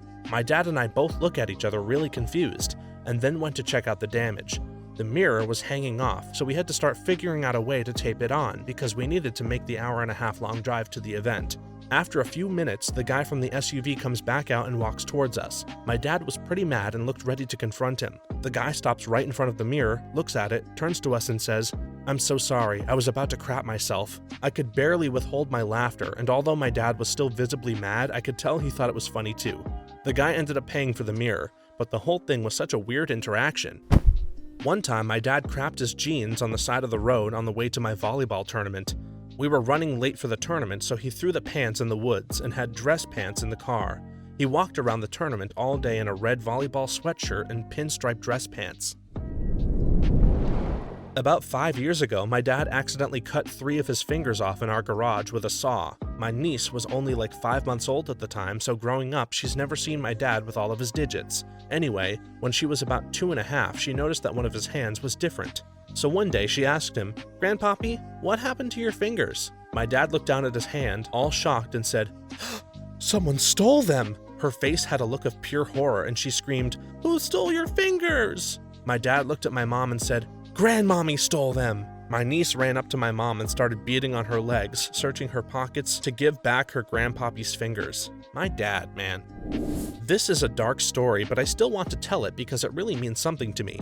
After my mom and dad got married, my dad would often come home late at night very wasted. Almost every night he would be too wasted to function. My dad never thought twice about his alcoholism until my mother went into labor for the first time, and she was so wasted my mom had to call our next-door neighbor to drive my mom to a hospital. My dad was too wasted to drive his wife to a hospital to give birth to his own son. Since that moment, he has never touched a drink. Me and a few of my friends used to hold a poker night each week, which my dad used to play too. He got particularly wasted one night and was getting on his bicycle to go home. It was icy outside, and we spent around 15 minutes trying to persuade him to have a lift from one of my friends. He refused. 10 minutes later, there's a knock at the front door, and he's there with blood dripping down and covering half his face. All he said was, "I fell over." He then came in, fell over again, washed his face, and went to sleep on the couch. One time, my dad called the phone at my work and asked me where I was and what I was doing. One time, just before I graduated high school, my dad sat me down to have a serious conversation about socializing in college. It turned into him telling me a bunch of crazy party stories and suggesting that the best way to make friends is to own a blender with a 100-feet extension cord because his friends would go outside to play basketball or whatever, and he'd bring his blender out with them and make margaritas. We met so many girls because of that blender. People liked the guy with the blender. My dad is super serious and straight-laced most of the time. It totally caught me off guard. One time, when my dad was in college, he almost caused a biohazard shutdown across campus.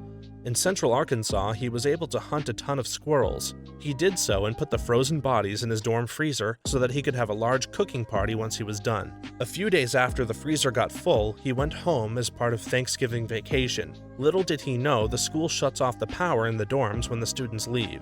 So what happens to 20 squirrel carcasses after they defrost and stew in their own decaying muck? While he got back, he noticed a smell outside of his dorm. It was so foul he could taste it. In a moment of instant clarity, he knew why. Very few people were there yet, and he was one of the first to return.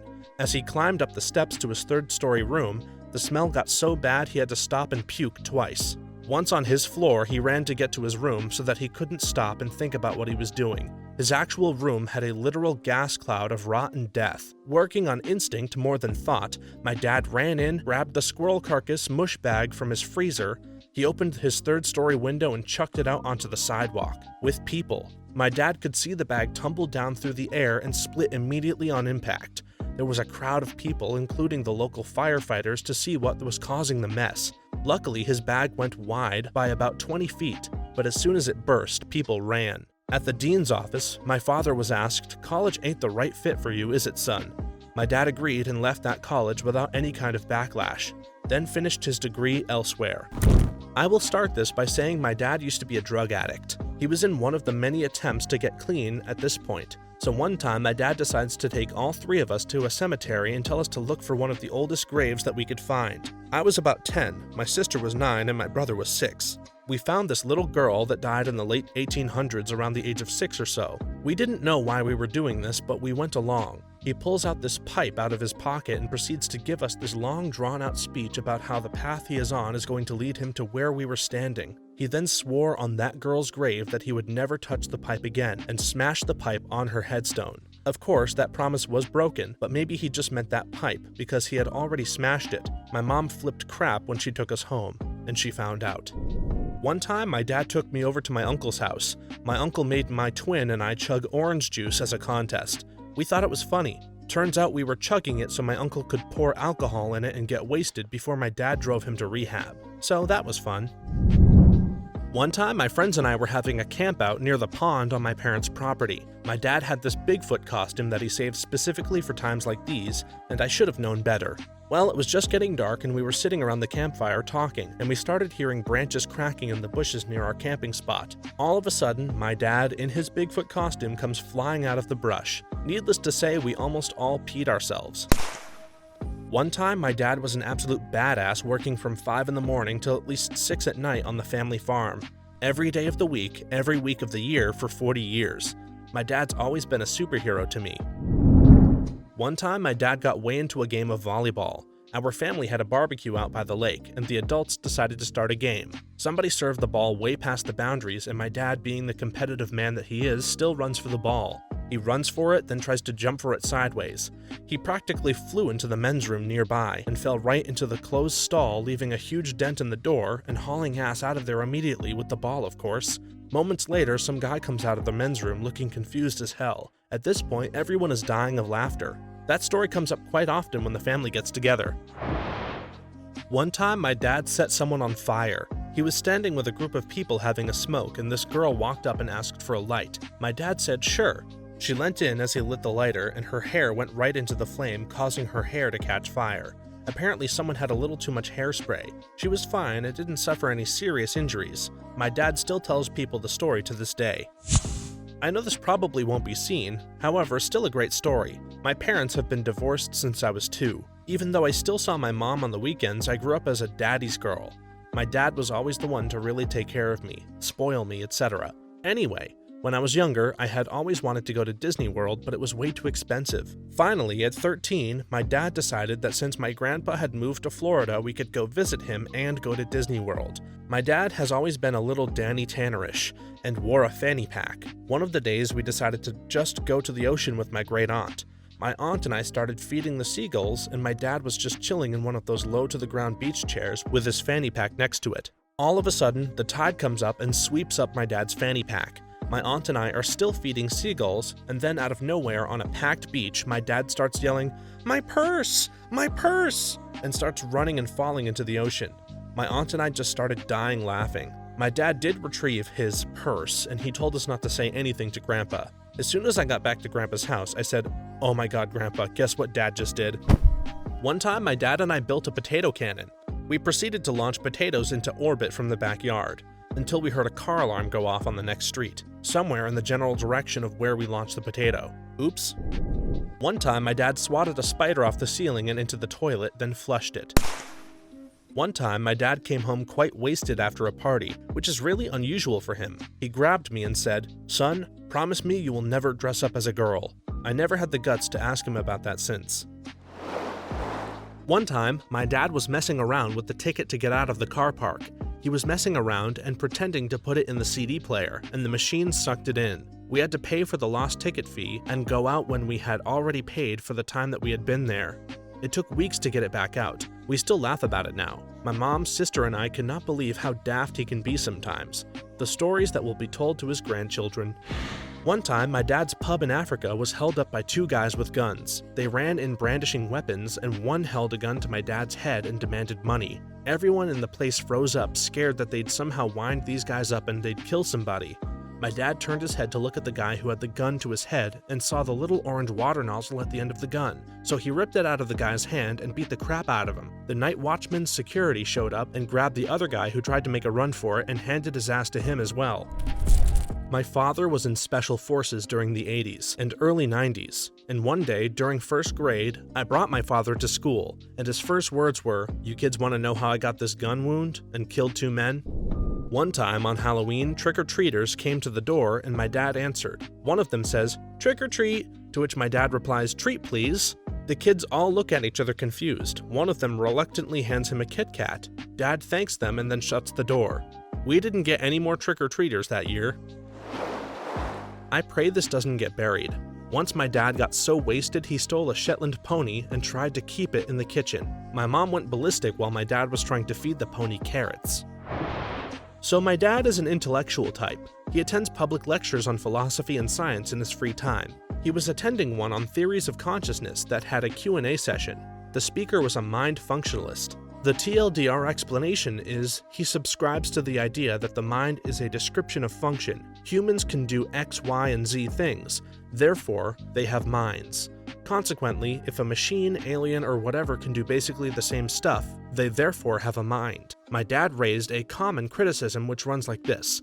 A large group of beings, human or otherwise, could function together similar to a single person, but it sounds odd to say they therefore all have a shared mind. He used an example of ants operating in a hive intelligently. By functionalism, we might conclude the hive itself has a mind. Dad meant this as a criticism, but I guess that wasn't clear. After the talk was over, a guy comes over to my dad. He's super excited and complimentary. Even though Dad only spoke for a few minutes, this guy seems overly inspired by him. He keeps saying stuff about how your ant analogy was so insightful. I can tell you're a real intellectual. He asks if Dad attended Oxford or Cambridge University. My dad says yes, Oxford. He is smug, I could tell. Then it gets weirder. The guy makes strange veiled comments as if he's trying to tease something out of Dad without asking outright. I never thought I'd meet someone like you. I know you're not like other people. It's okay, I know you can talk about it here. This guy is also handing out some kind of shoddy-looking pamphlet about his church to anyone who is interested. Dad takes one but doesn't read it until he gets home that night. And that's when it all became clear. It is obvious from early on that this is not a mainstream church but some kind of weird space cult. There is a central belief that all life, plant/bacteria, etc., has the capacity to become conscious. However, those that were made so by a super advanced race of aliens. At some time in the distant past, they descended and made humans and some animals conscious. Their ultimate goal is to make all life in the universe consciousness, but if they do this now in our violent state, it would be a disaster. We already inflict so much suffering as it is that if all plants and insects could suffer too, it would be horrific.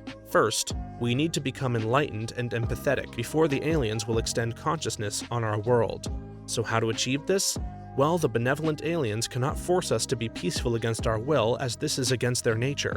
They can, however, attempt to influence our cultures in a peaceful direction through dialogue. The aliens know they cannot appear in their true form because this could cause more war. So instead, they disguise themselves as humans on Earth, wishing to be influential and possessing superior intellect. They easily find places in our best universities like Oxford and Cambridge. Once they attain degrees or positions, and knowing that they will be respected and listened to, they then travel the globe spreading the single message that all forms of life from humans to lowly ants have the capacity to be conscious. One time, my dad went to Costco to buy batteries. He spent $500. He forgot the batteries. When I was a child, around 8 or 9 years old, my parents and I were vacationing in Las Vegas, staying at the MGM Grand. Downstairs in a hotel were shops and restaurants, and I had to use the bathroom. I went into the stall, did my business, and then to my childlike horror, I discovered the door was stuck. The door was the type close to the floor, and there wasn't room to crawl out. I yelled for my dad, who was using the urinal. He walks over, grabs the door, and literally yanks it off its hinges, like it was nothing. Sets the door against the wall, and we just walk out. I'll never forget it. One time, my dad saw something glittering across the road from our house. He got the binoculars out and saw it was a shiny coin, likely £1, or so he thought. Ran out of the house and across the road, and we saw him shake his head and walk back. It was a 10p.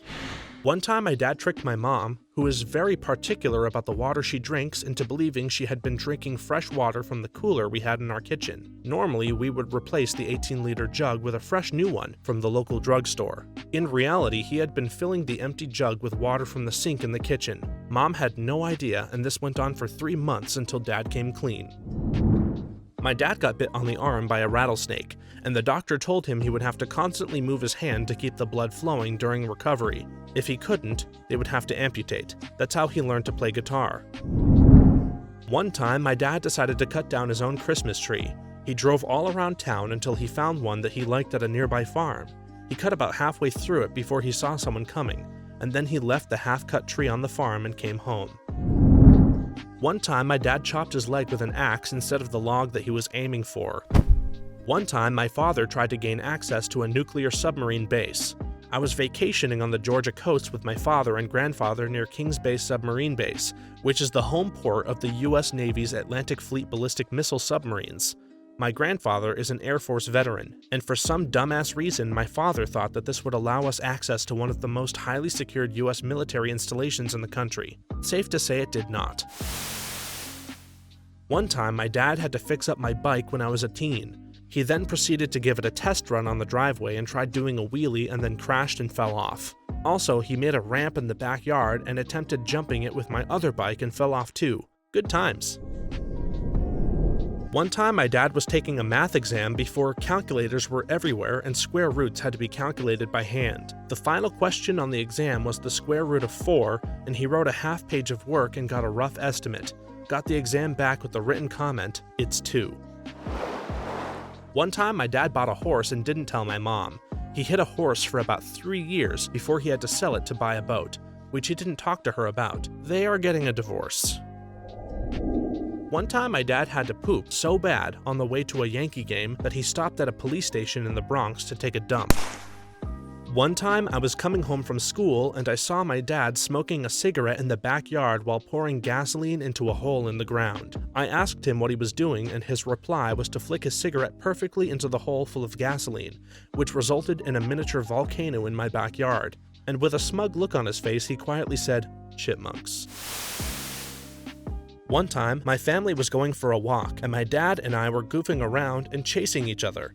He grabbed me and pushed me into the grass on a hillside we just walked by. Unfortunately, he didn't see that he pushed me directly into a whole bush of stinging nettle. It was summer, and I was just wearing shorts and a t-shirt, and being the little girl I was, I started crying from the pain. My mom, in her motherly protective rage, grabbed some branches of the stinging nettle, not feeling the pain due to the adrenaline pulsing through her body, and chased my father until she whipped him good with the stinging nettle. I was revenged. What TV show did you love while watching but realized it was garbage once you looked back on it? Once Upon a Time. I enjoyed the first 3 seasons, but looking back on it, it was a pretty bad show. A repetitive plot, lots of plot holes, character development that made no sense, extremely cheesy writing, horrible green screen landscapes, crappy CGI, and a really repetitive plot. Am I the only one who watched Deadliest Warrior? I thought it was quality TV as a teenager, but now looking back, it reeked of bias and a totally 100% legit, not opinionated combat simulator. The fight scenes were neat though. Law and Order. Noticed every show followed a predictable formula. If they caught the perp before the halfway point, they got the wrong guy. You always knew it was someone else. Pimp My Ride. Now, I'm not claiming it was the best show on television, but kid me lapped that crap up. I 100% believed that everything done to the cars was real. Exactly, but now I realize that 50% of the mods they did to those cars were pointless, and the other 50% were beyond pointless. They never even touched the engines, transmissions, wiring, or anything remotely functional, practical, or mechanical. Looking back, it's one of the stupidest shows I've ever voluntarily watched, and none of the cars were actually ever better off than before that they were butchered on the show. They were junk before, and they were junk after. One of the car owners featured on the show actually did an AMA recently and said that his car didn't even run after the filming wrapped. Does anyone remember Johnny Test? Yeah, no. True Blood. I dare you all to go rewatch Season 5 and tell me I'm wrong. I still think Season 1 is great. It definitely went downhill after that. I managed to still enjoy it until Season 4 though. I suffered through Season 5 and stopped after that. I read the episode summaries for the last 2 seasons after they aired though, simply because I was invested in the main characters and still wanted to see what happened to them. CSI. I remember when it first started airing here in the UK. Everybody discussed it as this slightly highbrow, scientific, intelligent, and intriguing detective show. Looking back, it is absolutely none of those things. Most of the episode's plots are total contrivances. They apparently use microfuses to analyze blood and DNA samples. The characters are mostly either dumb stereotypes or non-existent. And who doesn't love a good zoom and enhance? Look, I'll just clean up this picture by increasing the resolution and zooming in on an extrapolated reflection. Exactly. Everyone I knew loved the show when it came out. People really thought it was an accurate portrayal of CSI teams and that they were watching intelligent TV. Of course, there really wasn't anything else like it then, so it's no surprise that they would think that. But now, it's freaking laughable, and it has been for close to 20 years, I think. Enough is enough. Let the thing die quietly. I actually don't think it was that terrible all along. It's certainly not highbrow television, it's a generic police procedural made for entertainment purposes, but it did go downhill significantly as time went on. I mean, the early seasons of the original series are Shakespeare compared to the crap that was CSI Cyber. I watched the entirety of Gossip Girl. I realized it was more that I loved watching it because I was watching it with a girl I was in love with at the time. It was something we'd always do together. But then she left uni for a year, and I still watched that goddamn crap show until the end because I needed to know who Gossip Girl was. Tried to watch it again recently, and Jesus Christ, it's awful. Oh my gosh, they just kept recycling each other's exes. Like, do you not realize there are other people in the world? As for the identity of Gossip Girl, that is twisted and obsessive, and that individual needs some serious psychotherapy. Or when they did find someone outside of the circle of friends, they ended up being schemers trying to take them all down. Deal or No Deal. So tedious to watch. Sprinkling in commercials after every 2 deals did not help. Glee. Loved it while it was on, or at least until the original crew graduated. A friend showed me a clip a few weeks ago, and it's just terrible. Gilmore Girls. I love-hate that show. I watch it now and still love it, but I realize what selfish pieces of crap all the main characters are. Rory is the worst. I actually love Rory in the sense that she's a realistic portrayal of a human being, especially in the Netflix revival. She was infuriating, but what else would you expect from a girl who was raised without regard for money? She was completely entitled, but it was a reflection of the way that she was raised. Talk about real character development. I'm glad it wasn't some feel-good, unrealistic fairy tale ending. One Tree Hill. I was hopelessly in love with Chad Michael Murray. Ah, high school. Hercules, The Legendary Journeys. This is actually on purpose. It's the best example of so bad it's good. I would unironically recommend this show to everyone. It's great. As a kid, I used to enjoy Caillou. I'm so sorry. Full House. Like 90% of the anime I watched in middle school, high school, and college, and currently. I like anime that parodies a genre like One Punch Man or Kill la Kill. The problem is that they can get kind of repetitive once they run out of jokes. The Big Bang Theory. The first few seasons were actually good, I'll give it that. Watched a recent episode just to see what everyone hates on it for, and yeah, it has really gone downhill. I loved Fairly OddParents when I was a kid, but I watched a newer episode recently, and to God, Was it terrible? Why do they have a baby now? They have a baby, a freaking dog, and Timmy has a new neighbor or some crap like that. The only reason they keep adding new characters is to keep the ratings afloat. Ben 10. I used to love the weird plot and crazy transformations. I watched it again and it was really cheesy with basic jokes, bad animation, etc. Pretty Little Liars. I was on season 4-ish with my cousins, all binge watching, and then I missed an episode and decided to forget about it. Looking back, all it was, A is there. No, she's A. No, he's A. No, A is there. There have been 7 seasons, and there's no official A. A ton of anime that, looking back, was pretty much Twilight for guys. They appealed to male sexual fantasies in the stupidest way possible. Tenchi Muyo, Love Hina, Oh My Goddess. I used to think that they were brilliant pieces of art when I was 14. Looking back, why? Just why? Oh, bland, extremely generic and average teenage boy. I and all of the other girls with a veritable rainbow of different hair colors and huge boobs love you so much for no reason, and now you have to have semi-romantic interactions with us that will never ever lead anywhere real because we're never going to actually get to any romance. MTV's Next. You can't deny that it's a guilty pleasure though. Next. I remember one time this woman got off the Next bus, came strutting down the path towards the guy, and he just looked at her and said, "I don't find you attractive." Next. Not even a hello first. She got 2 cents. It was hilarious. Fairy Tail. One of the first ongoing anime I got into and kept up with it religiously. As I got older, I gradually noticed the issues, until one particular arc was so awful it led me to do a double take and realize how crap the writing has always been. I'll always be fond of the time I spent enjoying it, but it can stay in the past where it belongs. Freaking Natsu survives on the power of friendship only, too. Natsu has gotten power-ups from the dumbest crap. He can eat fire to power up his own fire. Okay, that makes sense. While at some point he can also eat magical crystals and even lightning for some frickin' reason, and it powers up his magic. He gets power from friendship like in every freaking arc. At one point, he runs out of magic, and instead of resting to regain it or something, he just pulls magic from the future and uses it. But some of the fights were pretty cool, so I kept up with it for quite a while. 13 Reasons Why.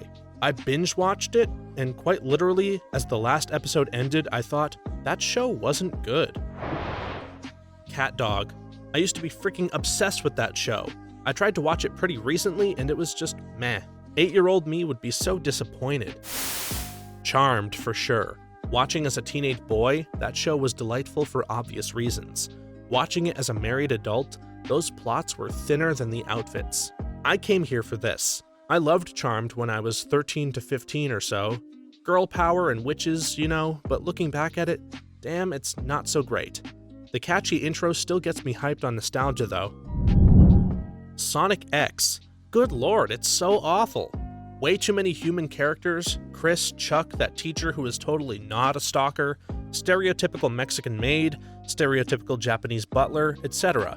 Also, make sure that you have the token black friend and disabled friend for the diversity quota. Annoying theme song. Too fast-paced and repetitive. Chris Thorndike steals everyone's roles. It's like Sonic and Tails barely even know each other since Chris stole the entire purpose of Tails' existence, being Sonic's sidekick and best friend. Repetitive plots, strays way too far from the games. They also drastically changed a lot of the characters' personalities. I'll give a good example. Amy Rose. While in the games, she does have stalker-like tendencies, which have been toned down in more recent games. In this show, they made her a straight-up short-tempered psychopath who gets enraged over everything.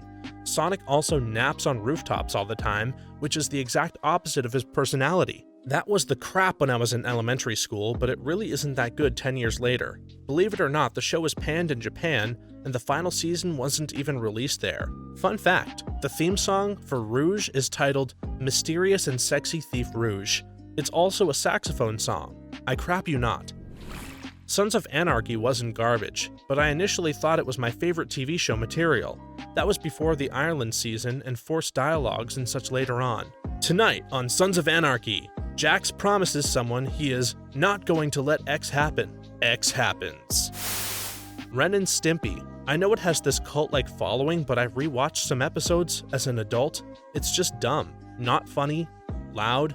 I was hoping it would be like Rocko's Modern Life. I rewatched some of those episodes and found it actually funnier because I could relate to some of the adult humor I didn't understand when I was younger. Rocko's Modern Life is such a good show, it does indeed stand the test of time. So does The Adventures of Pete and Pete. Jersey Shore. My god, what was I thinking? You weren't thinking at all. Highlander the series. I loved it as a kid, and when I watched a few episodes of the first season a couple of years back, I was sure that I was being lied to. No way it was that awful. Well, it was that awful. Pretty Little Liars. It's not garbage, but it never goes anywhere. Oh no, it's garbage. Yeah, I loved watching it as a teenager, been trying to rewatch the series since the final 10 episodes are back, and I can barely get through it without gagging. I do kinda remember the later seasons getting a little better though. Arrow Season 4. So bad that r/Arrow had changed to a Daredevil sub. The Tribe. Some crappy Kiwi soap opera that was huge when I was a kid, but man, that crap is cringeworthy now. For the longest time, I thought I had dreamt this show up. I'm American, and frickin' nobody I have ever met in person knows The Tribe. When Anna Nicole Smith had her own reality series with her lawyer, her pillow-humping dog, and her toothless cousin. God, it was like watching a train wreck. Back then, E! had some ethically questionable reality series. The other was poor Tara Reid and her jetting-setting adventure into alcoholism. Luckily, Tara didn't end up dying in a Florida casino. The 100. It's the kind of show that is an absolutely enjoyable wild ride to binge, but once you actually look at it, you realize that the science is horrendous, and much of the premise makes no sense. How does humanity devolve so much in 97 years? Plus, while the final stretch of every season is always great, the beginnings usually range from mediocre to trash. It's still my guilty pleasure though. Wait, crap, it was only 97 years? I thought it had been hundreds. Yep, in the books it's 300. Don't understand why the creators didn't stick to that timeline. It would have made so much more sense. For me, it was Sword Art Online. My first and last attempt to watch an anime. The action parts looked amazing, but the writing/characters just made me eye roll looking back at it. Good god, try Cowboy Bebop or something. Whoever suggested that to be your defining anime experience had to be an idiot. The only good thing about SAO was the premise, which they never really capitalized on. There's far, far better stuff out there. Power Rangers Dino Thunder. Mighty Morphin for me. I remember it being awesome, and it does have its moments, but honestly, it's garbage. It's like 96% filler episodes that don't even push the characters' personalities, acting ranging from just bad to cringeworthy, and villain plots that are just downright stupid and make no sense. Once Tommy joins, they just worship the ground he walks on and no one else really matters. I distinctly remember when the White Ranger mystery was going on as to, who is the White Ranger? OMG, mystery! And I was like, it's Tommy. Who are they kidding? It's Tommy. And when he dramatically took off his helmet, little me was roaring at the TV, I knew it! Glee. Oh my god. I was a hardcore Gleek. I cringe at myself looking back. I memorized all the songs, watched and repeatedly rewatched all of the episodes, and had all the merchandise. I was obsessed, to say the least. I stopped watching it around season 4. It stopped being fun for me. I rewatched some episodes of the first season just yesterday actually, since I hadn't seen it in about 6 years, and I was feeling nostalgic. To be honest, the first season wasn't too bad. At least, there was a solid plot to it. The second season onwards, however, was a mess. Rubbish. Looking back, I think I first got into Glee to fill a void. I wasn't confident, and I didn't have friends at the time, and I guess I just wanted an escape. I hated that they started writing episodes around a theme or songs rather than finding the songs to fit the plot, if that makes any sense. I used to be obsessed with Sailor Moon. It's on Hulu now. It does not hold up. I mean, I'm still watching the entire thing over from the beginning because of nostalgia, but I'm not enjoying it. Malcolm in the Middle. Just kidding, it totally holds up and is incredible to rewatch even a decade plus later. WWE. Whenever I watch it now, I can't help laughing. Hey now, it's not the best it's been, granted. However, I can spend hours watching late 90s to mid 2000s WWE on YouTube. Randy Orton versus Mick Foley, the Hardy Boys, classics right there. How I Met Your Mother. The live-action TMNT show. Absolutely loved it as a kid. Saw it was on Netflix a while back and was like, hell yeah, nostalgia train, here I come. I will never get that 25 minutes back. Criminal Minds. Loved that show when I was a teenager and into my early 20s. I'll occasionally throw an episode on now and then, but it's so formulaic. To be fair though, most crime shows have the same issue if you watch enough episodes. They are very formulaic. Personally, I thought Criminal Minds was one of the better ones for it, compared to like CSI or something. Pokemon. I'm still a fan of the games, but I can't watch the original series again without thinking, how did I ever think this was cool? I'll just use my frying pan as a drying pan. The original Voltron. I still feel nostalgic for it and have fond memories of watching it, but when I actually see an episode these days, it's rough. The same goes for Transformers. One in particular stands out, although many fit the description, Hawaii Five-0, the original series. I used to watch that religiously every week, caught a rerun a few years back and was shocked at how awful everything was about that show. Ghost Adventures. I remember being 16 and totally spooked watching that show. Now I'm 23 and I'm like, really? There was one episode that made me realize the main guy was an asshole. However, you could have noticed this a long time ago. But it's when their team and another ghost team are in the same place at the same time, so the guy starts to interview one of them and tries to bully him in small ways, like telling him mid-interview to take off his glasses and spit out his gum. When the guy does it, he's just smiling like he won something. Drawn Together. Granted, it's an entertaining car wreck, but a car wreck all the same. I mostly watched it for Ling Ling, admittedly. Drawn Together was great for what it was, and it was never presumed to be anything other than an offensive parody of reality TV. Naruto. Holy crap, the whole series is 25% plot and 75% filler, lol. Seventh Heaven. There's nothing I can say to legitimize it, I just had terrible taste. Dexter. After the Trinity series, it was all downhill from there. The last 2 seasons of Prison Break. I used to love the Mega Man Battle Network anime, but now I cringe when I look at it. Reboot. I don't know if anyone remembers that one. I still like it, but it gets pretty cheesy. The show is a great leap in technology, and there's apparently an attempt to revive it. A reboot. I'd like to see that. Lost. A wonderful premise, and the first few seasons were full of wonderful storylines and enough mystery to keep you wanting more. Ultimately, when it came time to wrap it up and answer all of the unanswered questions, the writers fell flat. It's like listening to an overly long and drawn-out setup to a joke. As entertaining as the setup may be, it's just not worth it if the punchline isn't funny. Dinosaurs did not hold up. They lean on that catchphrase way too much. Not da mama! How my parents tolerated it, I'll never know. What? I disagree. While they do have the catchphrases, many episodes are really deep and touch on issues in society in a way that wasn't too common back then. Religion, war, politics, consumerism, it's all there. I thought it was great my second time through recently because I picked up on all those things that I missed as a kid. And in all seriousness, those catchphrases are less common than you think. Teen Wolf. The original, and for that matter, all of the new Yu-Gi-Oh! Episodes. Went back and tried to rewatch an episode of the original, but I was so bored I turned it off after 10 minutes. Basically, it was just ads for the damn cards. I spent a fortune collecting as a kid. Yes, but the series being bad is what makes the abridged series so funny, so I'm okay with it. I've just accepted the Yu-Gi-Oh! Abridged and Dragon Ball Z abridged episodes as actually being the canon plot for both shows. Sonny and Cher. She picked on him a lot in the monologues, which makes it sadder when you know that they later divorced, and the sketches were awful. But back in the day, it was a groovy show. Of all those variety shows, Carol Burnett was the best. Walking Dead. It got very repetitive. 1. Find a shelter. 2. Something happens. 3. Big fight. 4. Find another shelter. I love Supernatural, but hell, it sucks. As soon as they kept dying, coming back, fighting angels and God, it was too much. I liked it when the brothers were just monster hunters. Beyond belief, fact or fiction. I was always terrified when I watched it as a kid. Started to watch it again with a friend of mine at the age of 19, and it was rather funny. I hyped my son about how awesome MacGyver was and couldn't wait to show him once it came out on Netflix. That show doesn't hold up well. Two Broke Girls. It was a dark time in my life. Had to watch something dumb, something to get my mind off of some stuff. Watched it again recently. Barely got through an episode, and I've watched 4 seasons before that.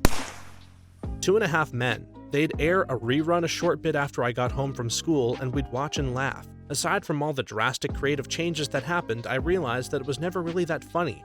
I had the same feeling with all of the Chuck Lorre shows. Problem, snide remark about someone, repeat, self-deprecation, snide remarks, end of the episode. As a child of the 80s, it was the A-Team. Saw reruns a while back, and that thing was cheesier than a 99-cent burrito. Sid the Science Kid as a 7 to 10-year-old. Looking back, that is some of the most terrifying animation I've ever seen. Why the hell did I ever enjoy that? I don't see My Little Pony Friendship is Magic posted yet. I had a brony phase up until season 3. I watched one episode to see what the fuss was about, and it ruined my Netflix recommendations for months. How I Met Your Mother. I used to watch reruns every night and got excited for new seasons, but after I stopped watching, I looked back and realized it wasn't even that funny. Friends. Everyone on that show is a piece of crap except for Chandler. Digimon. Some of the monsters were cool as crap. Skullgreymon, for example, and the plotline with that one bad guy and the father of one of the kids that created the Digimon world was amazing, but I could never watch it again. Xena. I was very young when I watched it, which is probably why I thought it was amazing. I saw an episode a couple of years back and I couldn't stop cringing. It was just so fake. The acting was kind of bad. House. Don't get me wrong, I love the acting. Some of the dialogue is decent, the character arc is great, but it takes like 10 seasons. So much filler, so much formulaic filler. I could pluck the 20 best episodes from that show. The one with the collapsed building and leg amputee, the one with the mother who dies during childbirth, the one where House is in rehab, and you'd have some of the richest, most interesting and unpredictable TV ever made. But otherwise, it was just wading through so much porridge, so many episodes of introduce patient, House is reluctant to take the case, the team brainstorms diagnosis, House makes fun of them and picks one, they treat the patient, it gets worse.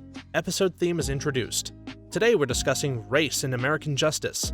Doctors diverge opinions. House is indifferent or oddball. New diagnosis. Probs pisses off Cully. House risks his job or something. Makes it better. Turns out it makes it worse. Patient critical. Episode theme is culminating. House talks to Wilson. Wilson says a word and House figures it out. Patient cured. Roll credits. The episodes that broke from this formula were, without fail, the best ones. Beyblade, Metal Fusion, and the other seasons. I reached my favorite episode of it and cringed. No Game, No Life. I was super into it because of the music and art style, but looking back on it, it was just a fan service show with literally no actual conflict. They try to make the battles seem tense and serious, but in the first episode they established that the main character's ability is that they can't lose. So basically no actual conflict, and they can always get out of it with some random ability that was never mentioned before. The episode I drew the line at was when the main character won a game of chess by seducing the queen and making the opponent's pieces join his side. To be fair, that chess wasn't real chess. It was enchanted. The little sister tried to sacrifice a pawn, but the pawn refused to move. The brother realized they had wills, rallied the troops using the intense morale-boosting powers of a cute little girl, and destroyed his enemy. I like the show not because of the potential of loss, but because of the entertaining bullcrap they do to win. Skins. Oh god, Skins. For anyone that's getting depressed from seeing their favorite childhood shows getting ripped, I recommend rewatching Avatar: The Last Airbender. It's still as good as you remember it. Sabrina the Teenage Witch. Amazing as a child, but recent rewatch as an adult, sorely disappointed. I remember loving Legend of the Seeker. I watched 2 episodes here the other day, I cringed. Now I hate that show forever. So, The Secret World of Alex Mack is still cool, right? The Vampire Diaries. More specifically than it just being awkward, stilted, overwrought, ridiculous, and totally absurd on a rewatch, I discovered that Ian Somerhalder's performance is actually, ridiculously awful. It's so weird and twitchy and over-exaggerated that it's legitimately kind of funny. That crap he does with his eyebrows, man, you have to be in a special headspace to watch it and like it. One of total uncritical acceptance and investment. The Love Boat. Loved it as a kid, watched it again, and killed myself laughing at all the cheesy hookups. That was our family night. Love Boat, then Fantasy Island. We watched that stuff every week. If you go back and watch Fantasy Island, I never realized what a truly dark show it was. As a kid, I never picked up on it. Sliders. Such a cool concept and awesome effects, except, I think it was great until they introduced the Cro-Mags. That was their shark jumping moment. It's also extremely dated now. God, the CGI is horrible by 2017 standards. Other than that, the plot early on was pretty good. Fear the Walking Dead. The last few seasons of Dexter, also The Big Bang Theory. Saved by the Bell. Contrived, unrealistic, and painful moralizing throughout. All characters only are stereotypes or tropes with no real development. Same here. My sisters and I watched the hell out of Saved by the Bell and Full House. I attempted to watch both in my mid-20s and couldn't get through an entire episode of either. It's amazing that I never thought that the recreations on Unsolved Mysteries were all that cheesy when I was a kid. Sons of Anarchy. I guess I was still fairly young when I started watching it, like 19, but I thought it was a really good show, like The Sopranos or something. By the end, I was fully aware that it was a really dumb show and completely corny. I'm still pretty convinced that it got stupider as it went along though. Haven't gone back to watch the first season to confirm. It was a boring soap for men. Terra Nova. I loved the dinos. I tried watching it again and it seemed so dumb. It started off so strong too. The first episode was so exciting. After that it took a dip downhill. Horsing around. Entourage. What did I possibly see in that garbage? Californication. I loved the show so much and still love David Duchovny for his role as Hank, but man, is that show crappy. I still can watch it and appreciate parts, but somewhere after the first couple of seasons, it is a literal piece of crap. Desperate Housewives. But I still love it. What's something you saw coming miles away that a lot of people didn't? The October 2018 stock market crash. Not me, but someone near me. I was driving out to my college one morning and came up to a light. I had to turn left, but there was no arrow, so I had to yield to the other person and wait for them to go first when the light turned green. Except they weren't going. I waited a few seconds, then waved them through. I looked at the driver, and it was this really peaceful-looking old lady with a smug-ass look on her face. Like the perfect, I've been in this world way longer than you, grandma type. She just nodded at me and put a palm up as to say, wait. And at that moment, a massive truck came barreling through the intersection. I guess its brakes malfunctioned, but that smug grandma saved my frickin' life.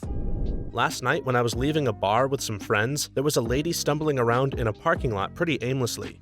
One friend asked, "What's that lady doing?" I replied that she was looking for a spot to pee. 3 minutes later, that lady squats down and takes a pee. I called it. The taxi industry collapsing, at least in Australia. They have been consistently offering a terrible service for many years, ripping off customers and exploiting every possible loophole, and as soon as a competitor came along, i.e. Uber, they all threw their hands in the air like they were the victims. It was always going to happen. Not everyone thought so, but I saw it happening many years ago. In Germany, the taxi companies got together and got Uber banned. In Brazil, taxi drivers got together and beat the crap out of some Uber drivers for a while. We had a leaking high-pressure airline at the factory I work at. Production environment. So everything is frick all compared to parts coming out. We went out at night and patched it. The next morning they said that we needed to dig it up and have all the new lines laid out next to it so that we can swap it over lunch. I told him there was no way because I needed to get a contractor out to scan underground for other conduits. Disclaimer, we knew for a fact that there was no gas or electric lines where we dug. Well, while digging, in the first hour, the backhoe broke the line in half. Called it. Then we broke a water line. Called it. Then a 14-inch sewer line. Called it. Then the internet cable. Called it. Then factory communication line. Called it. Just finished that job with over 200 hours of holiday overtime. That'll teach them. Now to get communication contractors out on a holiday weekend. No Man's Sky being a complete turd on delivery. Twinkies coming back. After Hostess went bankrupt and stopped production, people started freaking out and saying it was the end of Twinkies. But anyone who stopped to think for 5 seconds knew the brand would be sold off to another company and would take over. Sure enough, they returned to stores a few months later. Company I used to work for placed the biggest idiot in management as the new CEO. Upon hearing the news, I said that the company would be bankrupt in 4 years. It was actually bankrupt in 3 years and a few months, so I missed it by a little. My first 2 jobs going out of business. My last day working at a video rental store, circa 2004, I said, "We're either going to be replaced by the internet or machines." I was wrong because it turned out to be both, i.e. Redbox and Netflix streaming. But I knew our brick and mortar days were over. Good riddance. Borders books. As the holiday season was approaching and we were setting up the store for Christmas and Black Friday, one of the cash registers broke down. No big deal normally, we would call corporate and someone drives out from Los Angeles the same day with a new machine because it is in the corporate's interest that we are able to efficiently take money from people who are trying to give it to us. Corporate refused. That's when I knew that we would be out of business after the holiday season. Sure enough, the affair of General Petraeus and Paula Broadwell. When she released her book, Jon Stewart had her as a guest on The Daily Show. I happened to get tickets to that show. The way she talked about him and how she tried so hard to describe their platonic, professional relationship, I knew. Like a douche, I turned to my friends and said, "She got that D." Later that year, crap hit the fan. So this won't be too well known to people who don't work in the IT industry, but I actually called the Lenovo/Superfish scandal the moment I saw it on the computer.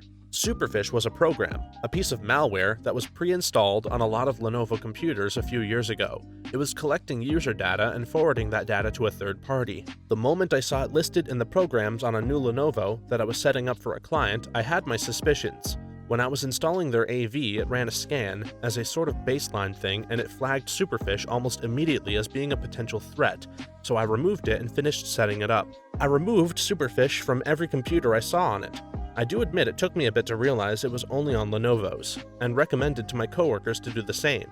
A couple of weeks after the first time we saw it, news came out that it was malware and should be removed immediately.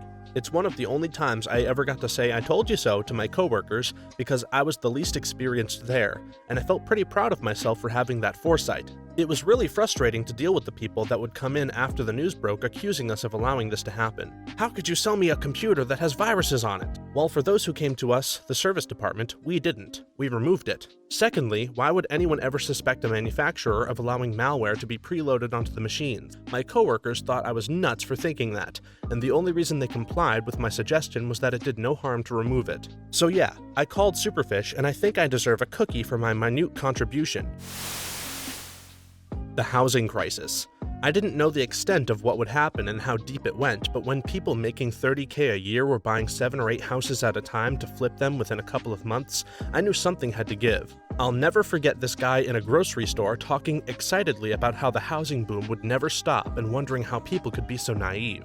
Or when the cashier said that she was going to get her real estate license. Sort of like the shoe shine boy talked about buying stocks in September of 1929. Donald Trump actually becoming president. My brother-in-law going to jail for selling drugs. Everybody knew about his painkiller addiction, but somehow I was the only one aware of his unlawful buying and selling of them. 3D TV fad going away. I tried it out at my friend's place, and while it was kinda cool, it felt gimmicky, like something to try but not use regularly. Yeah, 3D is a flop, but I read somewhere that the reason why entertainment companies produced 3D movies was to force theaters to upgrade their system to digital. That way they did not have to pay $8K for the rolls anymore as everything became digital. My recovery from cancer. On paper it looked horrible, 5% chance of survival, but I just had this gut feeling I would be fine. And here I am almost 2 years later, good as can be.